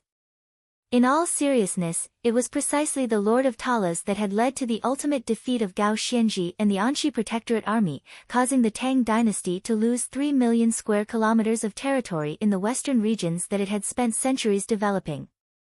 Not many people knew about the Lord of the city of Talas, and this was the first time Wang Chong had heard of him. When you interacted with Sa ID, what sort of person did you think he was? Wang Chong's brow rose as he immediately asked. This person has a very good reputation in the Western region and has a lot of prestige. I once heard about him in the Western region. Syed was doing business with someone and promised them a batch of goods. However, something happened and the person he did business with died of a serious illness. After Syed found out, he followed the trail and spent 2 years until he found the person's family. In the end, he gave the goods to the person's widow and son and left a sum of money for them. Because of this matter, the merchants of Talas and the surrounding areas have great faith in him. They know that he is a man of his word and will never give up. Yang Hongchang paused for a moment before changing the topic. But I've interacted with him for a while and know that the Lord of Talas isn't as simple as he seems. He is extremely strict with his subordinates, and if anyone violates his rules, Syed will show no mercy. In Talas, he has executed maids, servants, merchants, so many people respect and fear him. The Silk Road runs from the Tang dynasty to Arabia, spanning more than 10,000 li and passing through many countries. Thus, many Hu merchants choose to secretly evade taxes. But Talas is different. All the Hu merchants pay their taxes the earliest and most conscientious, so no one stealthily evades taxes. As a result, the security there is excellent. In a place as chaotic as the Western regions, this is extremely rare. Wang Chong said nothing, but his straight brows slowly creased. The matter that Yang Hongchang spoke of was not good news for the Tang dynasty. With a person like Syed present, the future war between Arabia and the Tang dynasty would be extremely disadvantageous to the Tang dynasty. Yang Hongchang, I want you to help me with something. Are you willing? Wang Chong suddenly said. Marquis, please speak. Yang Hongchang immediately lowered his head and bowed. I want you to take a group of people into Talas and help me keep an eye on the movements of Arabia and Talas. No matter what happens, if there is even the slightest disturbance, especially if the Arabs are acting strangely, I need you to immediately report to me. Wang Chong sternly said. This. Marquis, we Han look different from the Hu. If we blend in with the Hu, we'll be very conspicuous and will be easily noticed. In these circumstances, it'll be very difficult to obtain any useful information. And if we're noticed and become suspicious, our lives will be in danger. Yang Hongchang had a troubled look on his face. Ha, the Hu also have 72 kingdoms, and not all of them are of the same mind. Since it's easy for the Han to become suspicious, you can go find some Hu. Sir Yang has operated in the Western regions for many years. Surely you can hire a few Hu. Wang Chong heartily laughed. This, even the Hu might not be of the same mind as us. It's common for them to take money and not work. Yang Hongchang hesitantly said. Seeing this, Wang Chong only grinned. He did not argue with Yang Hongchang, only saying 5 words. 10,000 taels of gold. This, 20,000 taels of gold. But, I'll add 20% more tea leaves. At the same time, I'll waive the taxes your Yang clan has to pay when leaving the Western regions. Wang Chong extended 2 fingers. Marquis is wise. This lowly one will do his utmost to supervise those who and have them work for our Tang dynasty to the death. He will also keep an eye on the movements of Talas and the Arabs. This lowly one guarantees that Marquis will be the first to know of the slightest disturbance. However, this lowly one's clan has recently encountered some difficulties. If Marquis were to increase the quota of porcelain by 20%, this lowly one would be eternally grateful. Yang Hongchang had a sincere expression on his face as he spoke. Wang Chong inwardly chuckled. Merchants valued profit, and business was business. To put it bluntly, Yang Hongchang was not willing to work for free. The Silk Road was also known as the Golden Road, and what Hu merchants bought the most in the capital were silk and tea wares. However, the imperial court had placed a limit on silk and tea wares. Each great clan had a quota that could not be exceeded. It was not surprising that Yang Hongchang wanted an additional quota of tea leaves and porcelain. 20% more every month would be nearly 10,000 taels of gold. A steady stream would make a considerable profit. Deal. Wang Chong indifferently said as he glanced at Yang Hongchang.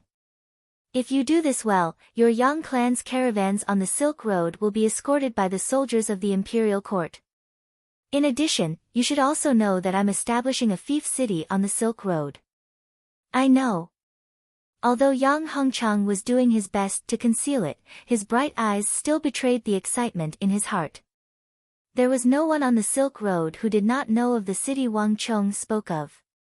But the Yang clan's influence was meager, and it could not compare to those great clans and nobles, so Yang Hongchang had not dared to mention it. But how could he not have such thoughts? Do a good job. I'll leave you a few plots of land in that city. In the future, no matter what you do there, your Yang clan will not have to pay any taxes. Wang Chong said. Many thanks, Marquis. All members of the Yang clan are willing to swear loyalty to Marquis to the death. Even if this lowly one has to sacrifice his life, he will definitely complete the matter of the city of Talas for Marquis. Yang Hongchang was overjoyed and immediately knelt on the ground. Merchants valued profit, and the generous profits that Wang Chong was offering had already surpassed the Yang clan's normal business on the Silk Road. In particular, the plot of land that Wang Chong had promised in the City of Steel was something that would last for generations to come, something that would benefit future generations. Based on this alone, the Yang clan would be able to stand for centuries without falling. Moreover, with the massive tree that was the Wang clan behind them, the Yang clan's meteoric rise was just around the corner. Wang Chong silently smiled at the kneeling Yang Hongchang. Only by knowing oneself and knowing one's enemy could one emerge victorious in 100 battles. The City of Steel had to be built, and the cement roads had to be repaired, but the true enemy of the Tang dynasty, the Arabs to the west of the Tsong Mountains, also had to be paid attention to. And Yang Hongchang was the most suitable candidate. No one understood the western regions better than the merchants of the Silk Road. Yang Hongchang quickly left with the order, along with 10 some guards of the Wang clan and a chest of gold. Yang Hongchang was free to use these people and the gold. The top battles were all battles of strategy and information. Whoever had the faster information, the more informed, the deeper, and the more thorough strategy would be the final winner. But in this era, there were far fewer people who shared Wang Chang's thoughts. It's about time for me to go to Wushang. Wang Chong raised his head, this thought flitting through his mind.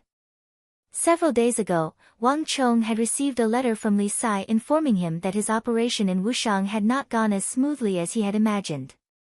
The Wushang of this life seemed even fiercer and fiercer than it had been in the last, and it was even more unwilling to be tamed. It had to be said that even someone like Li Sai, the future invincible great general, had run into a snag there. It had to be said that Wang Chong was extremely surprised. In the end, he would still have to personally subdue the No. 1 cavalry force of the Central Plains. Hiya! 5 days later, Wang Chong set out from the capital with his army, heading for Wushang on the Silk Road to the northwest. The wheel of history continued to roll forward, and Wang Chong was finally about to face the strongest, fiercest, and most difficult subordinate to subdue.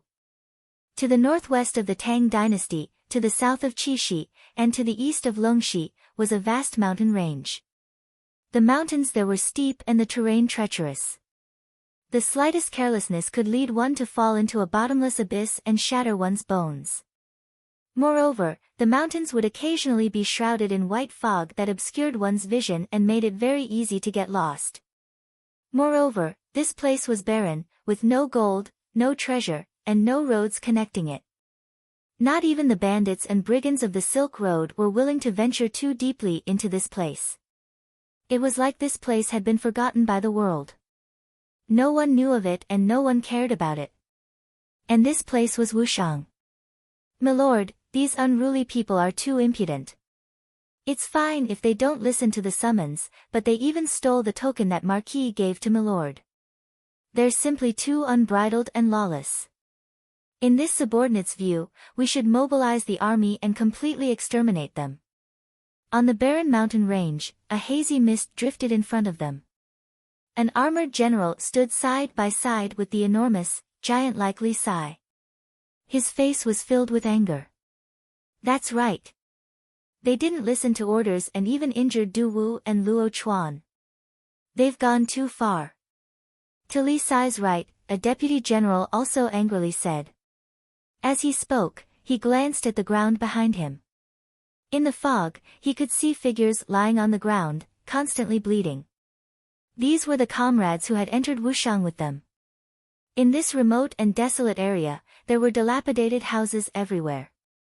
The fact that they were willing to cross the mountains to recruit soldiers showed that they thought highly of them. Who would have thought that these people not only spoke rudely, but also dared to attack them?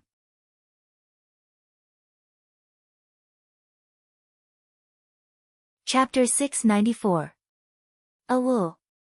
A howl that was like that of an ape and yet not an ape and yet not a man came out of the white fog.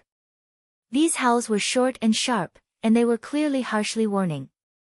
It's Wushang's men. The generals paled at these howls. They're about to move. Another general said. Get ready. No matter what, we won't leave this place. Li Sai stood in front of the cliff, his eyes looking into the distance, his expression firm and unwavering. In the last few days, Wushang's men had attacked in several waves, but Li Sai had occupied this cliff and never retreated. A man of character kept to his word. Since he had promised his young master, no matter how dangerous this place was, no matter how difficult the mission was, he would never retreat. A Wu.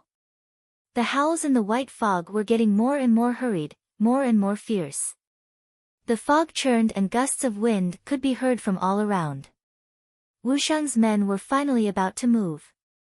Li Sai listened to the howls in his ears, but his expression was calm. He only took a few more steps forward. It had been more than half a month since Wang Chong and his men had set out from the capital and traveled west to the vicinity of Wushang. How is it? Is there any news of General Li? Wang Chong stood on the summit of a green mountain, his hands behind his back as he spoke. No. Ever since General Li sent us a message, there hasn't been any news from him. There hasn't been any news from him. The mountains here are so dense that we can't get in touch with him. A voice said. Wang Chong nodded, his face unperturbed. Li Sai was a future divine great general. Whether or not his mission was progressing smoothly, Wang Chong was confident that nothing would go wrong with his strength. After a few moments of silence, Wang Chong turned his head and looked ahead. He was looking at a towering mountain range that was clearly several times taller than the surrounding mountains.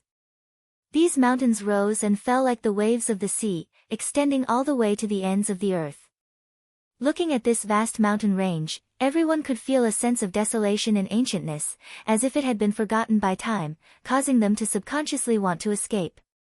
But in Wang Chong's eyes, these lofty mountains and precipitous ridges were filled with a sense of intimacy. I've finally returned. Wang Chong looked ahead and sighed, his mind filled with emotion. This was not Wang Chong's first time seeing these mountains, but it was the first time he had seen them before the calamity. They were completely different from the dilapidated and crumbling state he had seen in his mind. This is what Wushang looked like before it was destroyed. It's truly beautiful. Wang Chong quietly said to himself. He had been standing in front of these mountains for quite a few hours now, but in Wang Chong's eyes, looking at these seemingly identical mountains hundreds of times was still not enough.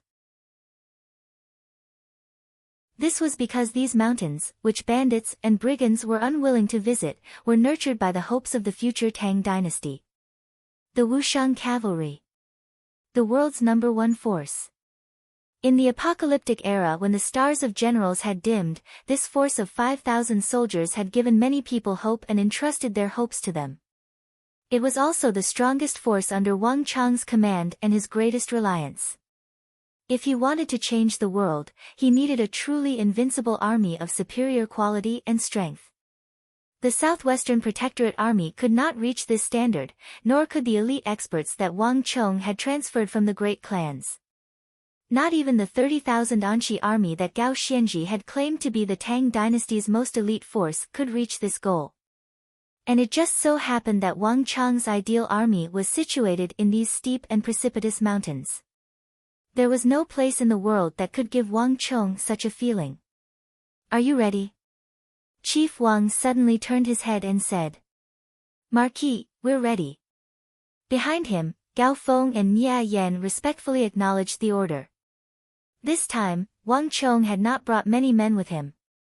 It was just them and the several dozen elites who had survived the War of the Southwest. These were all experts who had experienced life-and-death battles and were extremely loyal to Wang Chong. Although they came from various clans, in their hearts, Wang Chong's status was probably even higher than that of their respective clan heads. "Let's go." Wang Chong nodded, and with a wave of his hand, he began to lead his men into action. After leaving the summit of Mount Daqing, Wang Chong's group did not head straight for the steepest and precipitous mountains. Instead, they took a detour to another place in the northwest. The Silk Road led from the capital to Anxi, and the further west one went, the more desolate and remote it became. And of all the roads along the Silk Road, Wushang was the most desolate and remote of all. Not even bandits and brigands were willing to go there, so one could imagine how famous it was. As he gazed at those towering mountains, even Wang Chong had to admit that crossing these dangerous mountains was no simple task. Even he would not find it difficult to reach the center of these mountains, the village of the Wushang people. However, Wang Chong knew that although the majority of these mountains were dangerous and precipitous, and the slightest carelessness could lead to falling into a bottomless abyss, there was a small path in this region that was relatively less precipitous. But in this region, there was a small path that was relatively less precipitous and safer. It was much easier to enter the village of the Wushang people from this path than from any other place. "It's here." An hour later, 10 some li from his original position, Wang Chong raised his head and looked forward. Between two peaks that pierced into the clouds, the sunlight shone through the clouds, creating a narrow and almost imperceptible sliver of the sky between the mountains. This slit in the sky was several dozen meters high and 4 feet wide. From a distance, it was very difficult to notice. If not for Wang Chong, no one else would have noticed it. How did Marquis know of this place? Gao Feng and Nia Yan glanced at each other in shock. From the capital to this place, they had never left Wang Chong's side. The two of them were completely sure that Wang Chong had never been to this place before, but for some reason, Wang Chong seemed to know this place like the back of his hand. "Follow behind me. Don't get lost. It's very dangerous here. If you're not careful, with your cultivation, if you fall from a height of several thousand feet, you'll be smashed to pieces," Wang Chong said, completely ignoring Gao Feng and Nia Yan behind him. No matter if it was a true martial realm martial artist or a profound martial realm martial artist, none of them had the ability to fly in the sky or burrow into the ground. Falling from those steep peaks was a dead end for them. This was also the reason why the bandits on the road to the west were unwilling to enter this place. They didn't even want to build their nests here. "Yes, Marquis." Wang Chong didn't say much. He bowed and took the lead to enter the skyline. Along the way, there were jagged mountain peaks on both sides, and the ground was also covered with sharp mountain rocks that seemed to be able to pierce through the soles of their feet. "Oh!" Suddenly, a howl came from afar, shaking the mountains. "Marquis!" Gao Feng and Nia Yan's expressions changed. Clang! Clang! Clang! They immediately unsheathed their weapons. "There's no need to be nervous. It's Wushang people, let them be. They haven't discovered us yet." Wang Chong smiled. He held down Gao Feng and Nia Yan, putting their unsheathed blades back into their sheaths. Although the Wushang people were isolated from the rest of the world, on the road to the west, there were bandits running amok. The Wushang people were right next to them, so they had always maintained a high level of vigilance. Towards outsiders, the Wushang people's vigilance was actually quite strong. It really hasn't changed at all.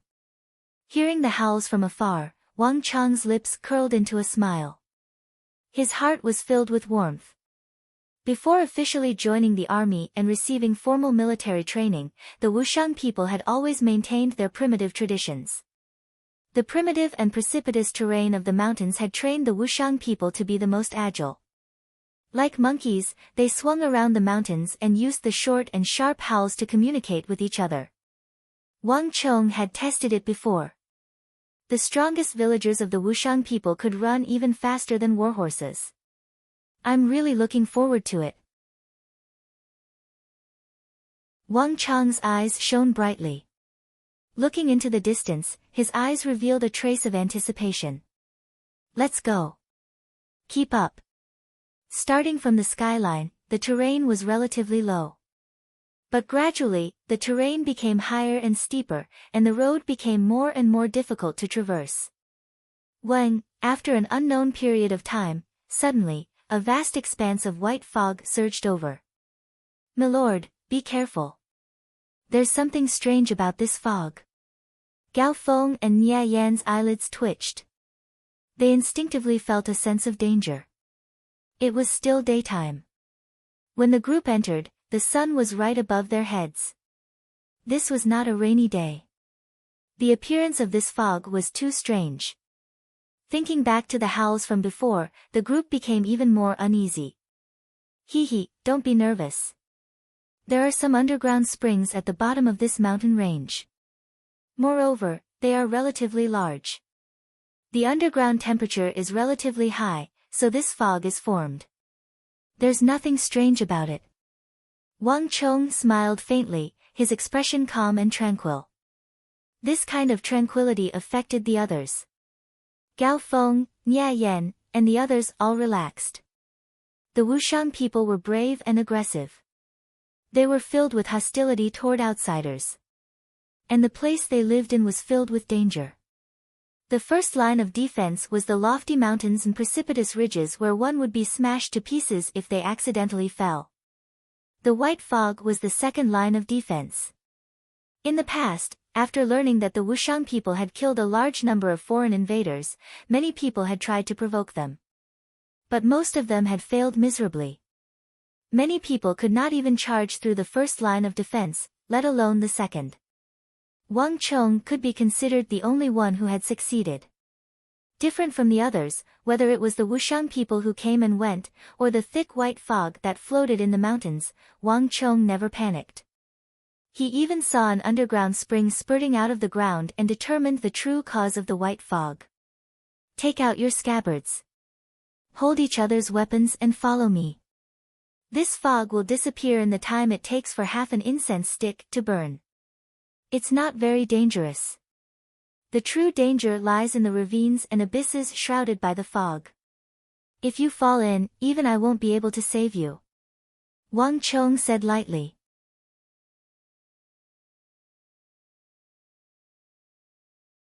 Chapter 695. The white fog was thick, and from time to time, it would accidentally touch the pebbles by their feet. Listening to the echoes of the pebbles falling down the cliff after a long time, everyone was shocked. On the other hand, Wang Chong took the lead, and he was calm as if he was taking a stroll in his own courtyard. Gao Feng and Nia Yan followed closely behind Wang Chong, the shock in their hearts growing stronger. The fog in front of them made it impossible to tell the direction and see anything clearly. However, Wang Chong did not panic at all. He didn't even look at where he was going, as if he knew where he was going. After an unknown amount of time, the surrounding fog gradually thinned. Gao Feng and Nia Yan were secretly delighted, knowing that they were about to leave the fog. None of you are working, yet you're asking me to dig. Aren't you afraid that I'll be kidnapped?" Just as the fog was about to disperse, the childish grumbling of a little girl suddenly came from the fog, accompanied by the sound of stones being kicked. "Marquis, this is..." Everyone turned to look at Wang Chong. "Don't make a sound." Follow me. Hearing this familiar voice, the smile on Wang Chang's face grew wider. Tian stepped on the fine, sharp rocks and walked in the direction of the voice in the fog. The little girl's grumbling became clearer and louder. Dig every day, every month. Stupid hoe. Stupid hoe. Io, this is troublesome. The handle of the hoe is broken. No, we can't let Grandpa and the others know. Idiot, big idiot, idiot Grandpa. The little girl's grumbling got closer and closer. This time, even the subordinates that Wang Chong had brought with him noticed it. Each of them revealed a strange expression, with some doubt and some interest. Wang Chong ignored the subordinates behind him. In just a moment, following the direction of the grumbling, Wang Chong soon saw a little girl around 8 or 9 years old. Her hair was tied up in a ponytail, and she was carrying a bamboo basket that was even bigger than her body. She sat on a huge, bare rock, and beside the rock was a twisted pine tree with a crown like a canopy. The little girl's back was to him, and Wang Chong could not see her face clearly. However, he could hear her grumbling, filled with dissatisfaction. Pa! As he looked, the sound of breaking rocks came from behind. The little girl was sitting under the pine tree and kicking her feet when she suddenly heard a sound coming from behind her. She was startled and slid down the rock with a whoosh, turning her head to look behind her. At this moment, Wang Chong finally saw her face. This was a little girl carved from jade. Although she was not quite the same as in his memory, he could still see the girl's face between her brows. The little girl carried a big medicinal basket on her back. In one hand, she held a broken wooden handle, and in the other, half a medicinal hoe. She must have accidentally broken it when she was grumbling. Ah! Seeing Wang Chong suddenly appear on the mountain, as well as a group of strangers, the little girl's face was full of fear. She suddenly shouted, and broke into a run. Seventh uncle, ninth uncle, bad news. Something's wrong. Bad people have come in. As she screamed, the little girl displayed agility and speed that did not match her age. She stomped on the ground with her small feet and quickly leapt out from the rock. She flew close to the ground and actually leapt out for about 60 to 70 feet. Between the sharp and craggy mountain rocks, she flashed a few times and quickly disappeared into the distance like a raccoon. When she reappeared, she was already 200 to 300 zhang away. At this time, it was only the blink of an eye. Is this little girl a human or a ghost? How can an 8 or 9-year-old girl be so fast? Gao Feng, Nia Yen, and the group of military elites behind them were all dumbfounded. The speed and agility that the little girl displayed were at least at the true martial realm, but she was only 8 or 9 years old. The little girl, carrying a big medicinal basket on her back, was about to disappear. Wang Chong was in no rush, nor did he give chase. He only said one sentence. He only said, Xiao Yan, why are you running? Wang. Those words caused the little girl, who was running like a leopard in the distance, to tremble, as if she had been struck by lightning. Her body came to an abrupt stop in this seemingly impossible situation. Are you calling me? The little girl poked her head out from the rubble, and looked back at Wang Chong in disbelief. Wang Chong nodded, and smiled without saying a word. What did you call me just now? The little girl was shocked. Aren't you called Xiao Yan? Wang Chong said. How do you know my name? The little girl's eyes widened. She stopped and stood 20 zhang away, looking at Wang Chong through the rubble. Her round eyes carefully sized up Wang Chong and the entourage behind him. She had never encountered such a situation before. She had never seen these strangers before, but they actually knew her name. Not only do I know that you are called Xiao Yan, I also know that you have a pet called Luo Luo, a four-clawed red fox. Wang Chong said with a smile. As he spoke, he walked to the pine tree that the little girl had been squatting on and sat down on the rock. Impossible. The little girl's eyes widened. She swung the big medicinal basket on her back and sat down on the rubble. At this time, she was no longer afraid. Her curiosity towards Wang Chong suppressed everything else, including her fear. Only the villagers knew that she had secretly raised a white-clawed red fox, but even the villagers did not know that the fox was called Luoluo. How did this stranger know? How do you know my Luoluo? The little girl's eyes flashed. She was completely attracted by the stranger in front of her. You really haven't changed at all. Wang Chong smiled inwardly. She was still as curious as before. She had not changed at all from his memories. Didn't your grandfather tell you to gather herbs? Did you manage to gather them? Wang Chong changed the topic. A bunch of scoundrels. They only know how to bully me.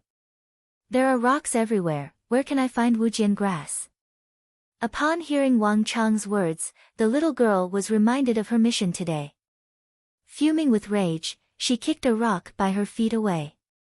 The seemingly casual kick actually sent the rubble, which was the size of an adult's fist, flying 60 to 70 zhang away. Gao Feng, Nia Yan, and the dozen guards behind her could not stop their eyelids from twitching. This little girl's strength was truly astonishing. You want Wujian grass? That's simple. Feng Mu, bring it over. Yes, Marquis. A voice came from behind. Soon, a tall guard walked over with a huge box in his hand. Open it. Wang Chong raised his hand. The guard opened the lid, and instantly, a box full of medicinal herbs appeared in front of everyone. Wujian grass. Seeing the medicinal herbs in the box, the little girl's eyes lit up. She actually rushed over, completely forgetting that Wang Chong and the others were not from the village. Wow! Wujian grass. It's really Wujian grass. How did you know that I wanted to gather Wujian grass? Haha, this is great. With this Wujian grass, I can stay inside for 3 months. The little girl's face was filled with excitement. Her hands were full of Wujian grass, and she let out a tinkling laugh. Wang Chong could not help but laugh at this sight. Before the catastrophe, Wushang village had actually been very xenophobic. The unexpected failure of Li Sai's recruitment operation had reminded Wang Chong of this. This operation did not seem to be as easy as he had imagined. The more powerful a faction was, the more difficult it was to submit to others. If the people of Wushang had submitted so easily, the otherworldly invaders would not have suffered so many losses, and there would not have been less than a tenth of the 50 or 60,000 people of Wushang left. However, all lands under the heavens belonged to the king. After all, the people of Wushang were still in the Central Plains and had to obey the orders of the imperial court. As long as the method was appropriate, it was not impossible to recruit the people of Wushang. And this little girl called Fang Xiaoyan was the key to this. The people of Wushang were extremely xenophobic.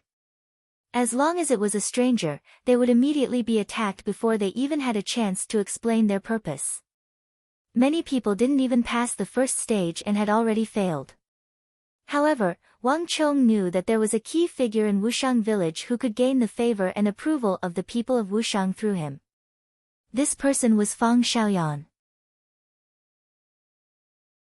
Wang Chong had entered through the skyline not only because the terrain was relatively flat and easier to enter, but also because Wang Chong knew that Fang Xiaoyan was picking herbs here. I'll give you these Wujian grass. Wang Chong smiled. By the way, can you take me to see your grandfather? You know my grandfather? The little girl tilted her head and frowned in surprise. No, I don't. Wang Chong shook his head. Then I can't take you in. My grandfather said that I'm not allowed to bring strangers into the village.